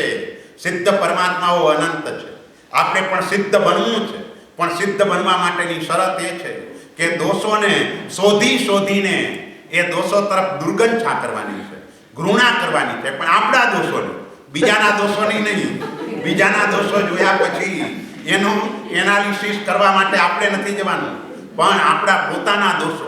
આપણો નાનકડો દોષ હોય એ પર્વત જેટલો મોટો દેખાવો જોઈએ, અને આપણો મોટો ગુણ હોય એ રાઈના દાણા જેટલો દેખાવો જોઈએ. બીજાના રાઈના દાણા જેટલો ગુણ પર્વત જેટલો મોટો દેખાવો જોઈએ, અને બીજાનો મોટો દોષ એ રાઈના દાણા જેટલો દેખાવો જોઈએ. અન્ય આપણે આની અંદર બોલીએ છીએ કે પર ચેતન જ્ઞાન અજવાળીએ, એ સચ્ચાઈની અંદર એનો ભાવ આ છે કે બીજાના પણ જે ગુણો છે એ ગુણોને મોટા કરીને જોવાના છે અને પોતાના દોષોને મોટા જોવાના છે. એટલે આ રીતે જો જીવનમાં આવી જાય, પણ આ ત્યારે જ આવવાનું છે જ્યારે આત્મા સમ્યક દર્શન ગુણની નજદીક આવે. ભલે કદાચ સમ્યક દર્શન પ્રાપ્ત ન પણ થયું હોય, પણ એની નજદીક પણ આવી જાય. ચર્માવર્ત કાળમાં પ્રવેશ થયા પછી આત્મા અપુનર્બંધક અવસ્થામાં આવી જાય તો પણ આ હજુ શક્ય છે. અપુનર્બંધક અવસ્થા, એમાં પણ જીવના 3 લક્ષણ છે. અપુનર્બંધક અવસ્થા ક્યારે કહેવાય? પાપ નવી તીવ્ર ભાવે કરે, જે હને નવી ભવ રાગરે, ઉચિત સ્થિતિ જે હસેવે સદા, તે અનુમોદવા લાગરે. ઉચિત સ્થિતિ એટલે ઔચિત્યનું પાલન. ઔચિત્યનું પાલન શું? ગુરુ મહારાજનું સામયું હોય ને સામાયિક લઈને બેસી જાય તો ઔચિત્યનો ભંગ કહેવાય. ભગવાનની પૂજા એ કરવાની છે, પણ બરાબર વ્યાખ્યાનના ટાઈમે જ પૂજા કરવા જાય તો એ ઔચિત્યનો ભંગ કહેવાય. પૂજાનો સંક્ષેપ કરીને પણ જીનવાણીનું શ્રવણ ચોક્કસ કરવાનું છે. એટલે ઘરની અંદર માતા પિતા બીમાર હોય અને અહીંયા ધર્મસ્થાનકની અંદર આવીને સામાયિક આદિ ક્રિયાઓ કરે, એ પણ ઔચિત્યનો ભંગ છે. ત્યાં કને એમની સમાધિ જાળવવી એ મુખ્ય છે. એની સમાધિ જાળવવાના બદલે ધર્મસ્થાનકમાં આવીને બેસી જઈએ એ ઔચિત્યનો ભંગ છે. એટલે પાપ નવી તીવ્ર ભાવે કરે, તીવ્ર આસક્તિથી કોઈ પાપ ન કરે. અહીં પાપ એટલે 70 કરોડ સાગરોપમનું મોહનીય કર્મ બંધાય એવું પાપ ન કરે. બાકી 7મી નરકમાં જવા યોગ્ય પાપ થઈ જાય. ભગવાન મહાવીરનો આત્મા સમ્યક દર્શન પામ્યા પછી પણ ત્યાં 7મી નરકમાં ગયા છે. એટલે એવું પાપ થઈ જાય, પણ અહીંયા મોહનીય કર્મની ઉત્કૃષ્ટ સ્થિતિ બંધાય એવું પાપ એ આત્મા ન કરે. અને જેહને નવી ભવ રાગરે, સંસારના સુખો તરફ બિલકુલ આકર્ષણ ન હોય, કંઈ ગમતું ન હોય, રે ખરો. પોતાની પાસે સામગ્રી પણ બધા પ્રકારની હોય, પણ એ સામગ્રી જોઈને રાજી ન થાય. સામગ્રીને ભોગવતી વખતે પણ રાજી ન થાય. સામગ્રી મળી જવું એ પુણ્યનો ઉદય, પણ સામગ્રીને ભોગવવાનું મન થાય ત્યારથી પાપ કર્મનો બંધ શરૂ થઈ જાય. એટલે એને ભોગવવાનું મન ન થવું જોઈએ. જે પણ સમય આવી તે સમય એને યોગ્ય કોણ છે એને આપી દો. બસ આપણે ભોગવવાનો જો ભાવ રાખીએ તો પાપ કર્મનો બંધ થાય. એટલે સમ્યક દૃષ્ટિ આત્મા એ હંમેશા આ રીતે અલિપ્ત રહે. બસ આવું પણ થાય તો પણ એ પાપ કર્મને દૂર કરવાનો કેવા પ્રકારનો જીવ પ્રયત્ન કરે. એટલે સમ્યક દર્શન ગુણ એ ઇમ્પોર્ટન્ટ છે. સૌથી મહત્વનો છે. એટલે એને પ્રાપ્ત કર્યા પછીનું જ્ઞાન સહજ રીતે સમ્યક બની જાય છે. જ્ઞાન પણ 5 પ્રકારના છે, પણ આજના દિવસે માત્ર 2 જ છે, મતિ અને શ્રુત આપણી પાસે. એ શ્રુત જ્ઞાન એક એવું છે કે જે સ્વપરને આપી શકાય છે. જેટલું જીન મંદિર અને જૂની મૂર્તિ એની જેટલી ભક્તિ કરીએ એટલો જ લાભ અહીં શ્રુત જ્ઞાનની ભક્તિથી છે. સરખો છે, કોઈ ફરક નથી. જીન પ્રતિમા જીન સારીખી એમ જેમ આપણે કહેવાય છે એમ કલિકાળની અંદર તરવાના 2 જ સાધન છે, જીન મૂર્તિ ને જીનાગમ. જીન બિંબ જીનાગમ ભવ્યણકું આધારા. બસ ભવ્ય જીવ માટે આ 2 જ આધારરૂપ છે. એટલે જેટલું ભગવાનની પ્રતિષ્ઠા કરો ને જે લાભ થાય એટલો જ લાભ તમે શ્રુત જ્ઞાનની પ્રતિષ્ઠા થાય. શ્રુત જ્ઞાનની પ્રતિષ્ઠા એટલે બાળકોમાં સંસ્કરણ થાય, અથવા તો આગમોનું અધ્યયન થાય, અથવા આગમો લખાવો, આગમોને સુરક્ષિત રાખો, તો એ બધા દ્વારા કરીને આટલો જ લાભ થાય. એના દ્વારા પણ આત્મા તીર્થંકર નામકર્મ પણ ઉપાર્જન કરી શકે. એટલે જ્ઞાનની પણ, કારણ કે એક જ બોલતું જ્ઞાન છે, બાકીના 4 જ્ઞાન તો મૂંગા છે. ચૌ મૂંગા, શ્રુત એક છે, સ્વપર પ્રકાશ નિદાનો રે. મતિ વગેરે જે જ્ઞાનો છે શ્રુત સિવાયના, એ આપણી પાસે હોય તો આપણે બીજા કોઈને આપી શકતા નથી. એક શ્રુત જ્ઞાન જ એવું છે કે તમે બીજાને આપી શકો છો, અને આપો તો કેટલો મોટો લાભ છે. એક યુધિષ્ઠિર પણ બોલતા હતા કે કોઈને એક સારો વિચાર આપો તો આખી પૃથ્વીને 7 વખત જમાડો, અને જેટલો લાભ થાય એટલો લાભ કોઈને સારો વિચાર આપવા માત્રથી થાય. તો એવી રીતે આપણા તો પૂજાની ડાળોમાં કહે છે કે તમે જેટલા અક્ષરો ભણાવો એટલા 1000 વર્ષનું દેવનું આયુષ્ય બંધાય. જેટલા અક્ષરો ભણાવો એટલું દેવનું આયુષ્ય. કોઈને નવકાર ભણાવો 68,000 વર્ષનું દેવનું આયુષ્ય તમને બંધાય. પણ શુદ્ધ ભણાવવાનું. જે પણ આ સૂત્ર માટેની યોગ્યતા એ છે કે એના પહેલા જીવે ભૂમિકા તૈયાર કરવાની છે. સૂત્ર ભણવા માટે બીજી 5 બાબતો એની કાળજી રાખ્યા પછી જીવને સૂત્ર ભણવાનો અધિકાર પ્રાપ્ત થાય છે. આપણે જે જ્ઞાનાચારના 8 આચારો બોલીએ છીએ, કાલે વિણયે બહુમાણે ઉવહાણે તહય અનિનવણે વંજણ.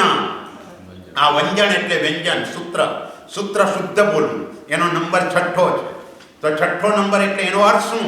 તો કે આ ભણવાની યોગ્યતા જીવને ત્યારે જ પ્રાપ્ત થાય કે તે 5 બાબતોનું ધ્યાન રાખે. 5 બાબત એટલે જે કાળે ભણવાની આજ્ઞા છે તે કાળે જ ભણવાનું, એના સિવાય નહીં ભણવાનું. પણ એનો અર્થ એમ કે એના સિવાયના સમયે ન ભણે તો દોષ લાગે, એના સિવાયના સમયે ન ભણે તો અતિચાર લાગે, દોષ લાગે. એટલે જેમ અસ્વાધ્યાયનો સમય છે એ સમયે નથી ભણવાનું, એમ જે ભણવાનો કાળ છે એમાં ચોક્કસ ભણવાનું છે. વિનય, ભણતી વખતે વિનય કરવાનો છે. પુસ્તકો એને પૂંઠું ચડાવવાનું, નાભીથી ઉપર રાખવાનું, એ એક એનો વિનય છે. જ્ઞાનના 5 ખમાસમણ આપવાના, ઓમ રીમ નમો નાનસ્સની માળા ગણવાની, સૂત્રના જે રચયિતા હોય એને યાદ કરીને એને નમસ્કાર કરવાના, આ બધો વિનય છે. એ વિનય કર્યા પછી બહુમાન ભાવ આવવો જોઈએ. વિનય તો ઘણા કરે, પણ બહુમાન અંતરંગ પ્રીતિ, અંતરંગ ભક્તિ શ્રુત ઉપરની હોવી જોઈએ. જો અંતરંગ ભક્તિ હોય તો જ વિનય એનું કામ કરે, તો એવા વિનયથી જ એ જ્ઞાન પરિણત થાય. એટલે બહુમાન પણ જોઈએ. બહુમાન પછી ઉપદાન જોઈએ. તમે જન્મ્યા તે વખતે માતા પિતાએ નવકાર શીખવાડી દીધો, પણ સાહુકાર સમજીને શીખવાડ્યો છે. સાહુકાર સમજીને એટલે જ્યારે તમારી પાસે મૂડી થશે ત્યારે તમે દેવું ચૂકવી દેશો એમ સમજીને શીખવાડ્યો છે. બોલો, હવે આ મન વચન કાયાની મૂડી જમા થઈ ગઈ કે જેની અંદર આજના દિવસે તમારી શક્તિ છે ઉપદાન કરવાની, અને જો તમે ન કરો તો દોષ લાગે. કારણ કે આ સૂત્રો આપણને સાહુકાર સમજીને ભણાવ્યા છે. હવે આપણે જ્યારે યોગ્ય સમય એ આવે તેવા સમયે આપણે કરી દેવું જોઈએ. ન કરીએ ત્યાં સુધી અતિચાર લાગે. યોગ ઉપદાનહીન અનેરા કન્હે વણી અનેરો ગુરુ કહ્યો. ઉપદાનહીન શબ્દ મૂકી દીધો. ઉપદાન વગર આ સૂત્રો ભણો બોલો એ બધામાં અતિચાર લાગે. એટલા માટે 4થા નંબરમાં ઉપદાન તપ કરવાનું. અને એ તપ કોઈ અઘરું નથી. તમારે તો અહીં કેટલાય લોકો એવા છે કે 3 મહિના જઈને ઇન્ડિયામાં રહે છે, અને બરાબર એ ટાઈમે જ ત્યાં ઉપદાન તપ હોય છે. તમારી અહીં કને વિન્ટર હોય ત્યારે ત્યાં કને ઉપદાન હોય. અને કેટલા ઉત્તમ મહાપુરુષો સરસ મજાના ઉપદાન કરાવે જે નિર્દોષ ભૂમિ ઉપર થાય. ત્યાં પણ વિચાર એવો રાખવાનો કે નિર્દોષ ભૂમિ જ્યાં હોય સ્થંડિલ માતૃને પણ તમે એવી રીતે પરઠવી દો કે જેથી કરીને જીવની વિરાધના ન થાય. આવી ભૂમિ ઉત્તમ ગુરુ મહારાજ અને કોઈ સાતા પૂછવા આવે એવા જોઈએ જ નહીં. એ જો આવે તો તમારી આરાધના બગાડે. કારણ કે આખા દિવસની અંદર જે આરાધના કરવાની છે એમાં ક્યાંય સમય જ નથી મળતો. એટલે એવો કોઈ ના જોઈએ કે સાતા પૂછવા આવે. એવી જગ્યાએ જઈ અને આ ઉપદાન તપ એ કરી લેવાનું છે. છેવટે સળંગ ન ફાવે તો અઢારિયું કરો, બીજું અઢારિયું કરો, પછી ચોખ્યું છક્યું કરો, એમ કરીને પણ આ માથા ઉપરથી ઋણને ઉતારવાનું છે. પણ જ્યારે તમે એક વખત જશો ને પછી પૌષધ પારવાનું મન નહીં થાય. ઉત્તમ મહાત્મા પાસે તમે જઈને બેસો તો ત્યાંથી ઘરે આવવાનું મન ન થાય. એમ થાય કે ચાલો આ જીવન બહુ સારું છે, ઘરે જવા જેવું નથી એવું લાગે. પણ એ ક્યારે? કારણ કે વિરતિનો આનંદ જ જુદો છે. એ જે વિરતિની અંદર આવી જાય એટલે ફટાફટ નિયમો લેવાનું શરૂ કરી દે. ગુરુ મહારાજ કે પણ નહીં તમે આ નિયમ લો, આપણે જ સામે ચાલીને કહીએ સાહેબ આ નિયમ આપી દો, આ તો મારાથી સહેલાઈથી થશે, આ તો સહેલાઈથી થશે. કારણ કે વિરતિમાં આવ્યા છે. વિરતિમાં આવો તમે સામાયિક લઈને બેસો ને એટલે ગાથા જલ્દી યાદ રહે. કારણ કે વિરતિમાં છો. બીજું કોઈ તમારા ઉપર કોઈ જવાબદારી નથી 48 મિનિટ માટે. એટલે 48 મિનિટ માટે તમને જલ્દી યાદ રહેવા માટે, જ્ઞાનાવર્ણિયાનો પણ ક્ષયોક્ષમ થવા માટે એટલે ઉપદાન એ પણ કરવાનું છે. અને અનિન્હવણ એટલે ભણાવનાર ગુરુને છુપાવવાની. ભણ્યા હોઈએ એક પાસે ને નામ બીજાનું આપીએ તો પણ દોષ લાગે. એમ કોઈ સલાહ લેવા આવે તે વખતે એને સાચી સલાહ ના આપીએ, ભલે રખડે સારું એમ કરીને એને સાચી સલાહ ના આપે તો પણ દોષ લાગે. એને અનિન્હવણ કહેવાય. તમારી પાસે પુસ્તક હોય અને તમે વિચારો આને આપીશ ને પછી પાછું જ નહીં આપે, એના કરતાં આપવું જ નથી, ના પાડી દે તો એને પણ અનિન્હવણ કહેવાય. કારણ કે તમે જ્ઞાનના સાધનને છુપાવ્યું. કોઈએ પેન માગીને તમે ના આપી તો એ જ્ઞાનના સાધનને છુપાવ્યું કહેવાય. આપણે તો એક શોભન વિજય કરીને મહાત્મા થઈ જાય. ઉંમર હશે લગભગ 80 ઉપર, 80 પ્લસ, અને જે વખતે કાળધર્મ પામ્યા તેવા સમયે એમની પાસેથી એ પોતે 4થા ધોરણમાં જ્યારે ભણતા હતા એ વખતની જે પેન્સિલ હતી એ પેન્સિલ નીકળી. એ જ પેન્સિલનો ઉપયોગ છે ત્યાં સુધી એ કરતા હતા. અને વચ્ચે એક વખતે એક મહાત્માએ કહેલું, ઉદય વલ્લભ મહારાજ સાહેબે એમને પૂછેલું કે અમારી તો બધાય પેન ગુમ થઈ જાય છે, તમારી પેન ક્યાંય જતી નથી, કોઈ લઈ નથી જતું, આટલા વર્ષોથી તમે વાપરો છો. એ પેન્સિલની પણ પેન હતી. એ કે મારી પેન કોઈ ના લઈ જાય. શોભન વિજય મહારાજ કે તો કેમ તમારી પેન કેમ કોઈ ના લઈ જાય? તમારી પેનમાં શું જાદુ છે? અમારી તો જે લઈ જાય તો પછી કોઈ યાદ આવે તો પાછી આપી જાય, નહીં તો ન પણ આપે. એ કે હું આપું જેવી રીતે ઓલાને ઢાંકણું મારી પાસે રાખું એ પાછી એને આપવા માટે આપવું પડે. એ શું કરે? પણ એક ઉપયોગ હતો કે કારણ કે આને પણ પ્રમાદ કહેવાય. પોતાની વસ્તુ એ પોતે ભૂલી જાય એને પણ પ્રમાદ કહેવાય. આપણે મુપત્તિ પડી ગઈ તો એ પણ પ્રમાદ છે એક જાતનો. મુપત્તિને ભૂલી ગયા તો એ પણ પ્રમાદ છે. તો આવો પ્રમાદ એ પણ સાચું છે. એટલે આટલી 80 વર્ષની ઉંમરે પણ આવા અપ્રમત્ત મહાત્મા હતા. હજુ હમણાં જ કાળધર્મ પામ્યા, 3 વર્ષ માંડ થયા. એટલે આટલો બધો બધી કાળજી આપણે પણ એ જ રાખવાની છે. આપણી પાસે પણ જે આપણે તો શું કરીએ, નવું આવે એટલે જૂનાને છોડી દઈએ છીએ. પણ જ્યાં સુધી આ પેન ચાલતી હોય ત્યાં સુધી બીજી 10 પેન પણ ગિફ્ટમાં આવે તો એનો ઉપયોગ નથી કરવાનો. એકને જ એ રીતે વાપર્યા કરવાની છે.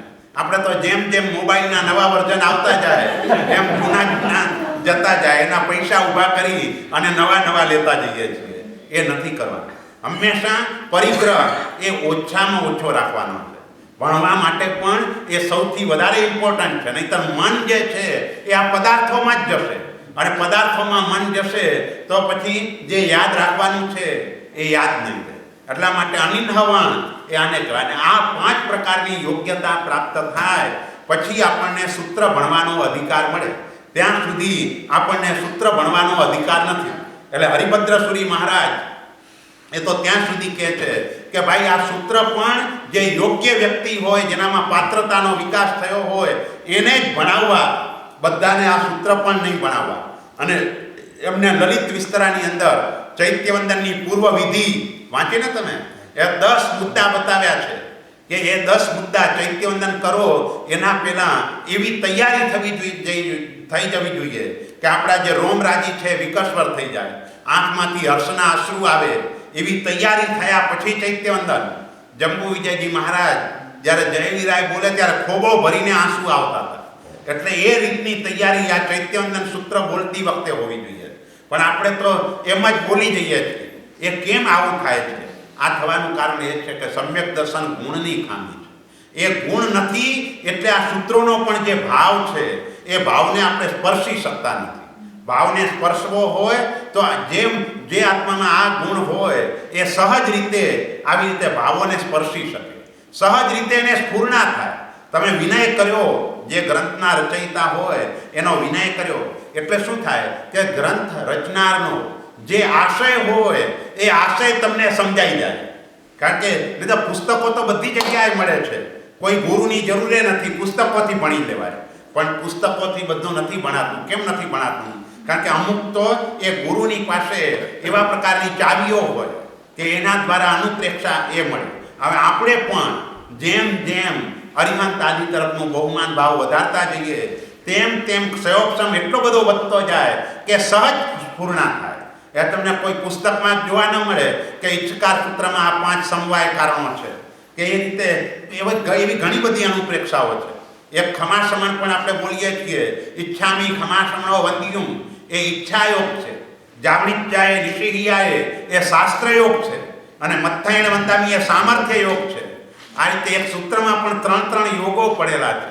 પણ એ જ્યારે અનુપ્રેક્ષા કરીએ ત્યારે એ વસ્તુ સમજાય.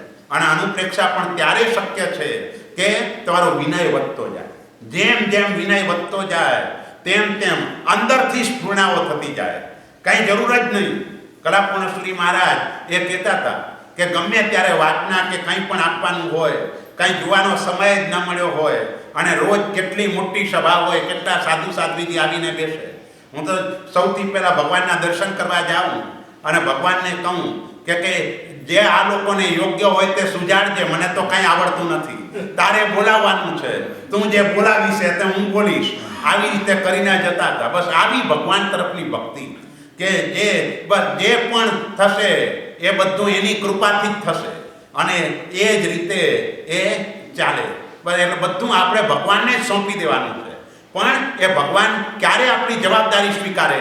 આપણે એનું શરણ સ્વીકારીએ તો એની જવાબદારી છે. દીકરાઓ આપણું કયું માનતા હોય તો આપણી સંપત્તિના માલિક બની શકે, પણ આપણું કયું ન માનતા હોય તો એને કાંઈ સંપત્તિ આપવાની જરૂર નથી. એને તો તેવા સમયે એ સંપત્તિનો 7 ક્ષેત્ર આદિની અંદર વિનિયોગ કરી દેવાનો છે. કારણ કે એનામાં પાત્રતા જ નથી. પાત્રતા વગર જો તમે આપવા ગયા નુકસાન કરશે, એ ક્યાંક વ્યસનમાં ફસાશે, એનું પાપ તમે દેવલોકમાં હશો તોય લાગશે. કારણ કે ખબર હતી કે દીકરામાં પાત્રતા નથી તોય આપીને આવ્યા છીએ. એટલે એ રીતે થાય. એટલે સંતાનોને પણ એની જેટલી પાત્રતા છે એટલું જ આપવાનું, એનાથી વધારે ક્યારેય નહીં આપવાનું. કારણ કે નહીંતર એ નુકસાન કરે છે. આજકાલ જે શ્રીમંતોના ઘરોમાં બહાર આવી ગયા છે, અહીં તો ઉલટાની સારી પરિસ્થિતિ દેખાય છે. તમારા ઘરોની અંદર ઘણું સારું છે, પણ મુંબઈની અંદર વાલકેશ્વર જેવા એરિયામાં કે જુગુના એરિયામાં જઈએ તો બાપ દીકરાને કે ચાલ ભાઈ આજે દારૂ પીવા માટે, ઓલે લઈ જાય, દીકરાને લઈ જાય, 18 વર્ષના દીકરાને ત્યાં કને લઈ જઈને સાથે બેસીને પીએ. આવી સ્થિતિ આપણા જૈનના ઘરોની વાત કરું છું. આવી સ્થિતિ છે આજના દિવસે. કેમ? સંપત્તિ આવી પણ સંસ્કાર નહોતા. પહેલેથી માતા પિતાએ જે સંસ્કારની કાળજી રાખવાની હતી એના બદલે સંપત્તિ વધારે કેમ ઉપાર્જન થાય, બસ રાત દિવસ એની જ મહેનત કર્યા કરી અને સંસ્કારોનો વારસો ના આપ્યો તો આજના દિવસે આ પરિસ્થિતિ ઊભી થઈ. એટલે આપણે મુખ્ય પ્રધાનપણે સંસ્કારો લાવવાના છે. આ બધે જગ્યાએ અમેરિકામાં તમારે અધર સન્ડે લગભગ પાઠશાળાઓ ચાલે છે અને એ પાઠશાળાઓની અંદર આની જ પ્રધાનતા છે, સંસ્કારોની પ્રધાનતા છે. હું જોઉં છું કે દરેક જગ્યાએ સૂત્રો ઓછા વત્તા ભણાવાય છે, નથી પણ ભણાવાતા, કાંઈ વાંધો નથી, પણ સંસ્કરણ તે ખૂબ સારામાં સારી રીતે થઈ રહ્યું છે. આપણે એ સૂત્ર પણ ભણે એના માટે પણ પ્રયત્ન ચોક્કસ કરવો જોઈએ અને એમને એની રીતે સમજાવવાનું છે. કારણ કે આપણું જે બાળક છે એનો ક્ષયોક્ષમ તો જબરજસ્ત છે, યાદશક્તિ ઘણી છે. એના વગર આપણે જે 10 વર્ષની ઉંમરના હતા ત્યારે નહોતા સમજતા, એ આજે 2 વર્ષની ઉંમરના આપણા કરતાં વધારે સમજે છે. એ આજની સ્થિતિ છે. આજનો જ્ઞાનાવર્ણીય ક્રમનો ક્ષયોક્ષમ એ લોકો આટલો લઈને આવ્યા છે. એને માત્ર તમારા બાળકને તમારે એટલું જ કહેવાનું છે કે વધારે નહીં, માત્ર તારે 10 જ મિનિટ આપવાની, બસ રોજની 10 મિનિટ તું કાઢીને આપ, એનાથી વધારે મને જરૂર નથી. અને 10 મિનિટમાં એને એમ જ કાને કે માત્ર તું મને 2 લાઈન પાકી કરીને આપ, વધારે નહીં. 2 જ લાઈન, રોજની 2 લાઈન કરે એટલે ટીપે ટીપે સરોવર ભરાય. એક દિવસની 2 લાઈન, વર્ષ આવે એટલે 720 લાઈન. 720 લાઈન એટલે 180 ગાથા થઈ. 180 ગાથા એટલે આખા 2 પ્રતિક્રમણ થઈ ગયા. તમે આજથી શરૂ કરો એટલે આવતો એપ્રિલ મહિનો આવે ત્યારે 2 પ્રતિક્રમણ પૂરા થઈ જાય. બીજું વર્ષ આવે એટલે પંચ પ્રતિક્રમણ પૂરું થઈ જાય. ત્રીજું વર્ષ આવે એટલે જીવ વિચાર નવતત્વ પૂરા થઈ જાય. ખાલી આટલું જ કરવાનું. આ ક્યાં અઘરું છે? બરોબર. કયો દીકરો તમને ના પાડે એમ છે કે હું 10 મિનિટ નહીં આપું? એવું કોણ કહે? બધાને તમારી તરફ. આ બાલ્યાવસ્થાની વાત છે. પછી મોટા થઈ ગયા પછી ન સાંભળે એ જુદી વાત છે. પણ તમારા ગ્રાન્ડ ચિલ્ડ્રનને તમે કહો કે ભાઈ તું દાદા માટે દાદી માટે ખાલી આટલું કર, બસ તું મને આટલું કરીશ તો ગમશે. અને એને આર્ય રક્ષિતની વાત કરવાની કે આર્ય રક્ષિત આટલું બધું ભણીને આવ્યો પણ એની માં સામૈયામાં ન ગઈ. તેવા સમયે આર્ય રક્ષિતે કીધું બોલ બોલ માં, હું શું ભણું તો તને આનંદ થાય? તો તું દ્રષ્ટિવાદ ભણે તો મને આનંદ થાય. મારે તને દ્રષ્ટિવાદની વાત નથી કરવી, 2 પ્રતિક્રમણ જ કહેવા છે. આટલું કરીને લાવ, એનાથી વધારે નથી જોઈતું. રોજની 2 લાઈન, પણ ખાલી શરત એટલી રાખવાની કે આજે 2 લાઈન, આવતીકાલે 4 બોલવાની. પેલી 2 બોલીને પછી 2 કરવાની. પછી એમ નહીં કે બીજા દિવસે 2 નવી કરે અને પાછળની ન બોલે, નહીં તો પાછું ભૂલી જાય. એટલે ત્રીજા દિવસે 6 લાઈન બોલવાની, ચોથા દિવસે 8 લાઈન બોલવાની, પાંચમા દિવસે 10 લાઈન બોલવાની, છઠ્ઠા દિવસે 12 લાઈન બોલવાની. પણ એને વાર નહીં લાગે. એટલે ખાલી એને 10 જ મિનિટની જરૂર છે, એનાથી વધારે એને જરૂર પણ નથી. ખાલી એને એ સમજાવવાનું છે. એને એમ કહેવાનું છે કે તને ભલે અર્થ ન સમજાય પણ આ મંત્રો છે. જેમ ઓલો સાપના ઝેર કોઈને ચડ્યું હોય તો ઓલો ગારુડિક મંત્ર બોલે ને ઝેર ઉતરી જાય, બસ એની જેમ આપણા આત્મા ઉપરનું જે ઝેર છે એ ઝેરને ઉતારવાનો આ મંત્ર છે. ઇંગ્લિશ પ્રતિક્રમણથી તારું કાંઈ કલ્યાણ નથી થવાનું. આ જે સૂત્રો છે એ જ મંત્રાક્ષરો છે. પ્રભાવ છે એ આખરે આ મંત્રાક્ષરોનો પ્રભાવ છે. જે પણ આપણા આત્માને લાભ થાય છે મંત્રાક્ષરોથી લાભ થાય છે. ઇંગ્લિશમાં તો બધું બોલી જશે પણ એનાથી શું કાંઈ લાભ નથી થવાનો. આ મંત્રાક્ષરોની અસર આત્મા ઉપર એવી થાય કે આપણા અનાદિકાલીન રાગ દ્વેષના ઝેરને દૂર કરી દે. એમાં એનો પણ દોષ નથી, કારણ કે એને જે રીતે એના અર્થ કે સમજાવવા જોઈએ એ રીતે આપણે નથી સમજાવી શક્યા. એ નથી સમજાવી શક્યા એટલે એના તરફ એને બહુમાન જ નથી. એટલા માટે એને એમ લાગે છે કે કોઈ ઇંગ્લિશમાં બોલે તો મને સમજાય છે, આ સાંભળું તો સમજાતું નથી. ભલે ન પણ સમજાતું હોય તોય આ જ કરવાનું છે. જેમ ગારુડિક મંત્ર બોલે છે એને એના અર્થની ખબર નથી તો એ ઝેર તો ઉતરે જ છે. તો બસ અહીંયા ભલે અર્થની ખબર ન હોય, એક વખત મારા માનની ખાતર પણ આટલું કર અને આટલું તું બોલતો જા, એને પોતાને આનંદ આવશે. જ્યારે સૂત્રો એ બોલતો થશે ને એટલે એને પોતાને અંદરથી આનંદ આવશે. અને પછી તો રુચિ હશે તો આવી રીતે સ્વાધ્યાયમાં કે ગમે ત્યાં જશે ત્યાં એને ઘણું બધું મળી જશે. એટલે આપણે તો રુચિ એને ઊભી થઈ. આ રુચિ ઊભી કરવા માટે પણ સમ્યક દર્શન જોઈએ, કારણ કે રુચિ એ સમ્યક દર્શનના કારણે આવે છે. એ રુચિ એ મનનો વિષય છે અને મનની પવિત્રતા સમ્યક દર્શનથી આવે છે. એટલે સમ્યક દર્શન એને આ રીતે લાવવું. એટલે દર્શન પછી જ્ઞાન, ચારિત્ર. તો ચારિત્રની અંદર ચયતે સંચય કર્મનો રિક્ત કરે વળી જે ચારિત્ર નામ નિર્યુક્તે કહ્યું વંદો તે ગુણગે. નિર્યુક્તે એટલે એક નિર્યુક્તિ કહેવાય. આપણું જે સૂત્ર આગમ હોય ને એના પંચાંગિક હોય. સૂત્ર, નિર્યુક્તિ, ભાષ્ય, ચૂર્ણી અને ટીકા. એમાં એક નિર્યુક્તિ 14 પૂર્વધર મહાપુરુષની રચેલી હોય. એની અંદર એમને ચારિત્રની વ્યાખ્યા કરી કે ચારિત્ર કોને કહેવાય? તો કે એકઠા કરેલા કર્મોનો નાશ કરે એનું નામ ચારિત્ર. બસ જેનાથી કર્મનો નાશ થાય એને ચારિત્ર કહેવાય. તો કર્મનો નાશ શાનાથી થાય? બસ તમે વિરતિમાં આવી જાઓ એટલે કર્મનો નાશ થાય. તમે જેટલા અંશે વિરતિમાં રહ્યા એટલા અંશે એની બહારથી આવતા કર્મો એનાથી બચી ગયા. તમને ખબર છે કે આજના દિવસે મારે ન્યૂ જર્સીની બહાર નથી જવાનું. તમે ખાલી નક્કી કરી લો કે બસ ધારણા વિક્રમ પચ્ચખામી ન્યૂ જર્સીની બહાર નહીં જાઓ. આટલું નક્કી કર્યું એટલે ન્યૂ જર્સીની બહાર જેટલી હિંસા, જૂઠ, ચોરી, વ્યભિચાર આ જે પાપો સેવાય છે બધા પાપથી તમે બચી ગયા. કારણ કે તમે નક્કી કરી લીધું કે મારી બાઉન્ડ્રી આટલી જ છે આજના દિવસની. એટલે એટલી બાઉન્ડ્રીમાં જેટલા દોષો સેવાય એટલાનું જ પાપ લાગે, એના સિવાયનું બીજું કોઈ પાપ ન લાગે. તમને ખબર છે કે આજે મારે ઘરની બહાર નીકળવાનું જ નથી, તો બસ એટલું જ નક્કી કરવાનું કે આટલામાં જ મારે રહેવાનું છે, અહીંની બહાર નથી જવું. એટલે બધાથી તમે બચી ગયા.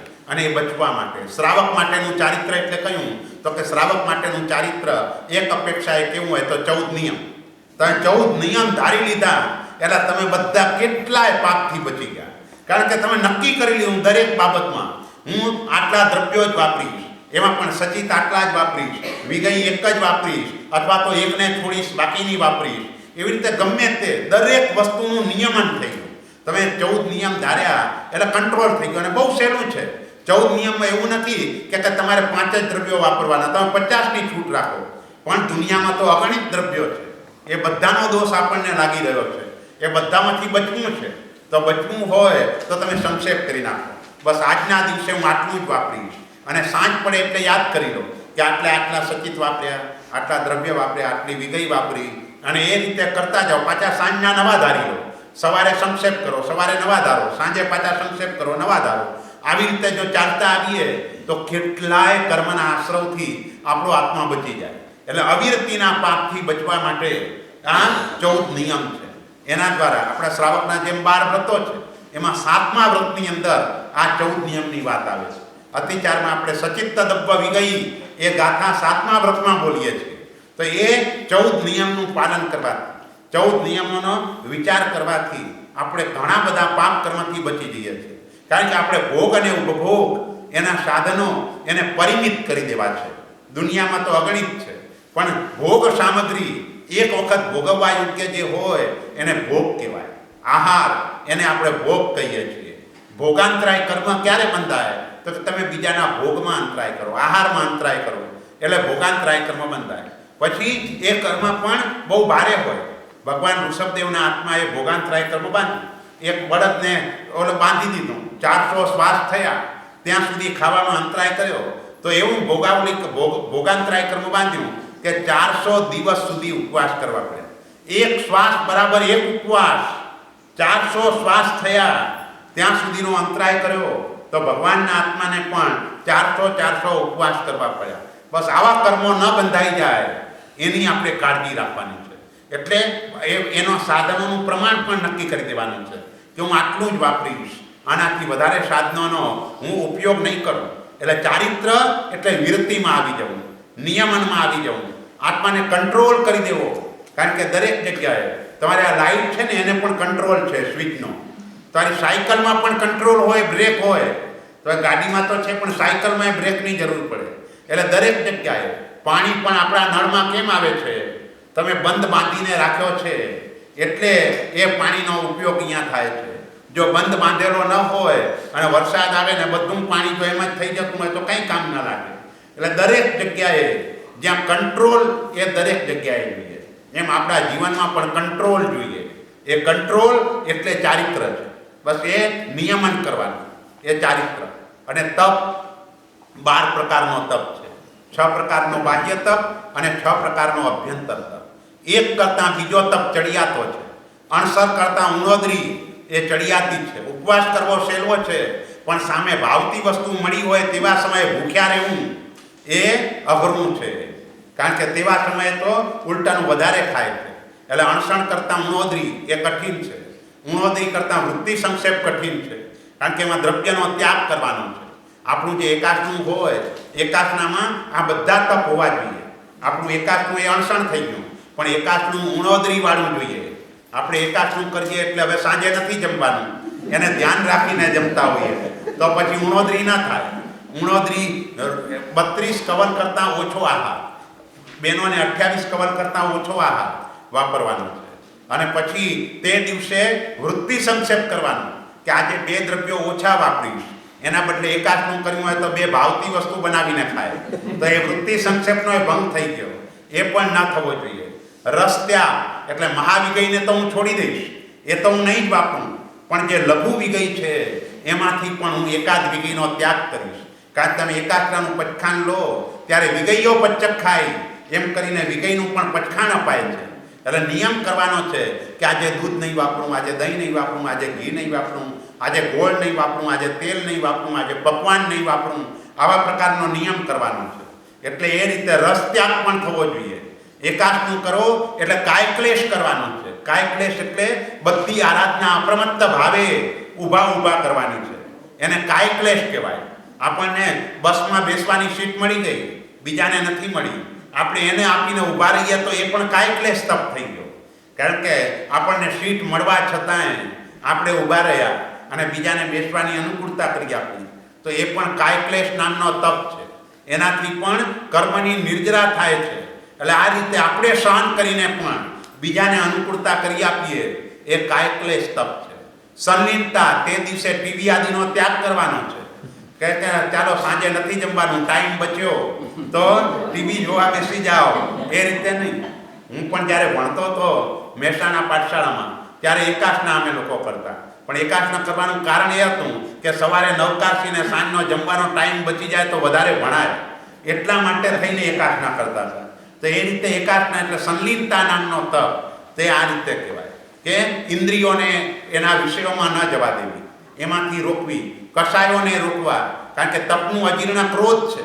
માણસને તપ ન પચ્યો હોય તો ગુસ્સો સહેલાઈથી થઈ જાય, કારણ સાથે સાત ધાતુઓ તપી જાય છે. જરાક પ્રતિકૂળ થઈ ગયું કોઈ તો તરત જ એને ગુસ્સો આવી જાય છે. એટલે તપસ્વી શાસનના પ્રભાવક છે. પણ કેવા? તો સંકિતના સત્સંગની સજ્જાઈમાં કહ્યું, તપગુણ ઓપે રે રોપે ધર્મને, ગોપે નવી જીન આણ, આશ્રવ લોપે રે નવી કોપે કદા, પંચમ તપસી તે જાણ. આવા તપસ્વી શાસનના પ્રભાવક છે કે જેને કદાપી ગુસ્સો પણ ના એવા જોઈએ. એટલે 12 પ્રકારનો તપ જોઈએ. તમે અણસણ અને પ્રાયશ્ચિતને સંબંધ છે. તમે જ્યારે પણ ગુરુ મહારાજ પાસે આલોચના લેવા જાઓ ત્યારે ગુરુ મહારાજ કે 2 ઉપવાસ કરજો, 2 આંબીલ કરજો, 1 એકાશનું કરજો. એટલે પ્રાયશ્ચિતને એને સંબંધ છે.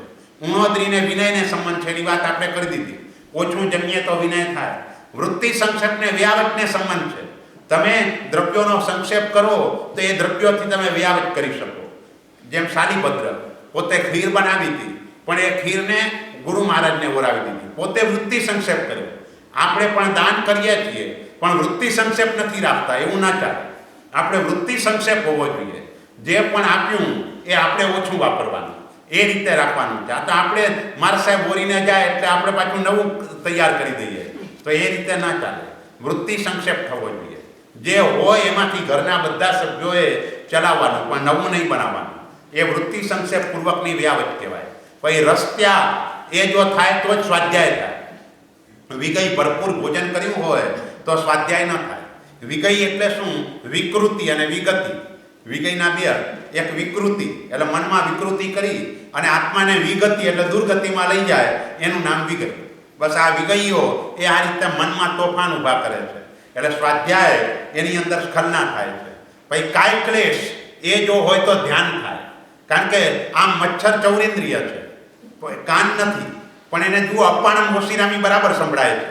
અપ્પાણમ હોશિરામી તમે બોલશો ને પછી જ મચ્છર આવશે, એના વગર મચ્છર નહીં આવે. તમે આખો લોગસ સૂત્ર બોલી જશો, પુખ્ખરવર્તી બોલશો કે સિદ્ધાણમ બુદ્ધાણમ બોલશો, તેવા સમયે મચ્છર કાંઈ નહીં કરે.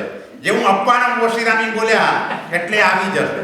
કારણ કે એને ખબર છે કે આ સાધક છે, મને હેરાન નહીં કરે, પણ આપણે કૌશકમાં એને દૂર કરીએ છીએ. એટલે ધ્યાન તો લાગે કે કાય ક્લેશ, કાયાને કષ્ટ આપવાની તૈયારી હોય તો ધ્યાન થાય, નહીંતર ધ્યાન ન થાય. હિંમતભાઈ ગેડાવાળા કેવું કાયાને કષ્ટ આપે અને ધ્યાનમાં રહેતા હતા. બસ એવી રીતે એ ધ્યાનમાં રહેવાનું છે. અને સંલિનતા એ જો હોય તો કાયોત્સર્ગ સારો થાય. સંલિનતા એટલે ઇન્દ્રિય સંલિનતા, કષાય સંલિનતા, યોગ સંલિનતા, વિવિક્તચર્યા સંલિનતા, આમ જુદા જુદા પ્રકારની સંલિનતા છે. ઇન્દ્રિય સંલિનતા એટલે એ કહેવાય કે ઇન્દ્રિયોને અશુભ માર્ગમાં જતા રોકવી. કષાય સંલિનતા એટલે કષાયોને રોકવા. યોગ સંલિનતા એટલે મન વચન કાયાને અશુભમાં ન જવા દેવા. વિવિક્તચર્યા સંલિનતા એટલે બ્રહ્મચર્યનું 9 વારથી વિશુદ્ધ પાલન કરવું, એ વિવિક્તચર્યા. બસ આ હોય એનો કાયોત્સર્ગ બહુ સરસ થાય. કાયા ઉપરનું એનું મમત્વ અતિશય દૂર થઈ જાય. કારણ કે ઇન્દ્રિયનો કોઈ વિષય એને આકર્ષી ન શકે એવી સ્થિતિ એ જીવની હોય. એટલે આ રીતે બાહ્ય અને અભ્યંતર તપ એને પણ સંબંધ છે. પણ આ બધામાં જો વેલ્યુએબલ કોઈ હોય તો સમ્યક દર્શન છે.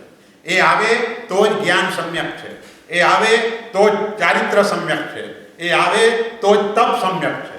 એના વગર તપ ગમે તેટલો કરે તોય દેવલોકથી આગળ નથી જતો.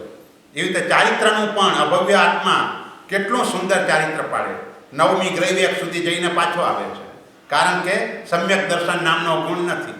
જ્ઞાન 9.5 પૂર્વ સુધી ભણે તો પણ એના આત્મામાં કાંઈ લાભ ન થાય એવી સ્થિતિ હોય. કારણ કે આપણે શું કરીએ છીએ, માત્ર જાણકારી મેળવીએ છીએ.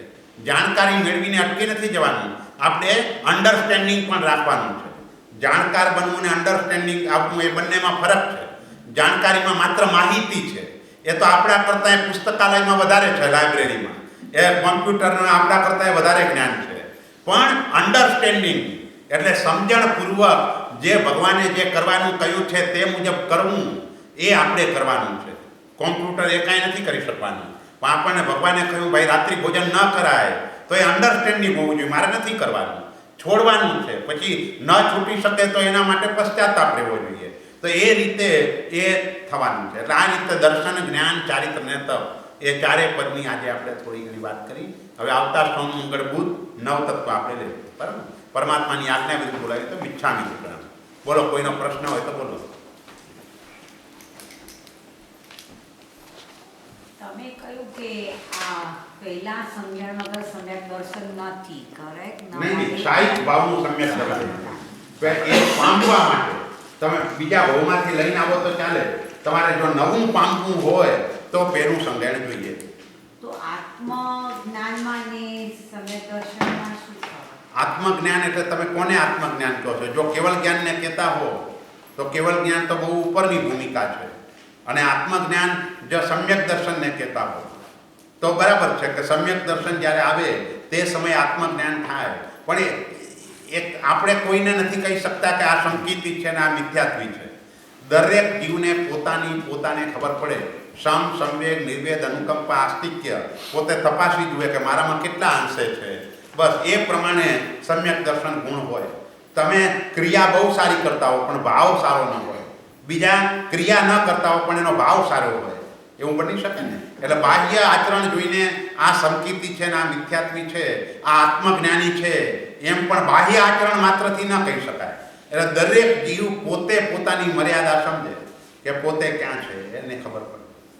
કારણ કે હું શ્રીમદજીની ચોપડી વાંચતી હતી ને કૃપાળુદેવની, તો એમાં એ આત્મજ્ઞાનનો અર્થ ત્યાં સમ્યક દર્શન, થયેલું ને ત્યાં સમ્યક દર્શન છે. આત્મજ્ઞાનનો અર્થ ત્યાં કને સમ્યક દર્શન છે. એટલે 3 જણાની આ જ ટાઈમમાં થયું ને એમ કહું છું. એટલે કે શું 3 જણ? એમાં લખેલું છે ને કે 3 જણાને, સૌભાગ્યભાઈને અને એ તો જો એનો નિર્ણય તો જે કેવળી હોય તે કરી શકે. એટલે આપણે એના માટે કંઈ ના કહીશું. મેં કહ્યું કે દરેકનો આપણી ખબર આપણને જ આપણે પડે, બીજા કોઈની ખબર આપણને ન પડે કોણ છે. બસ. શિવમસ્તુ સર્વ જગતા પરહિત નિરતા ભવન્તુ ભૂતગણા દોષા પ્રયાન્તુ નાશમ સર્વત્ર સુખી ભવતુ લોકઃ. બોલો શ્રી પાર્શ્વનાથ ભગવાન.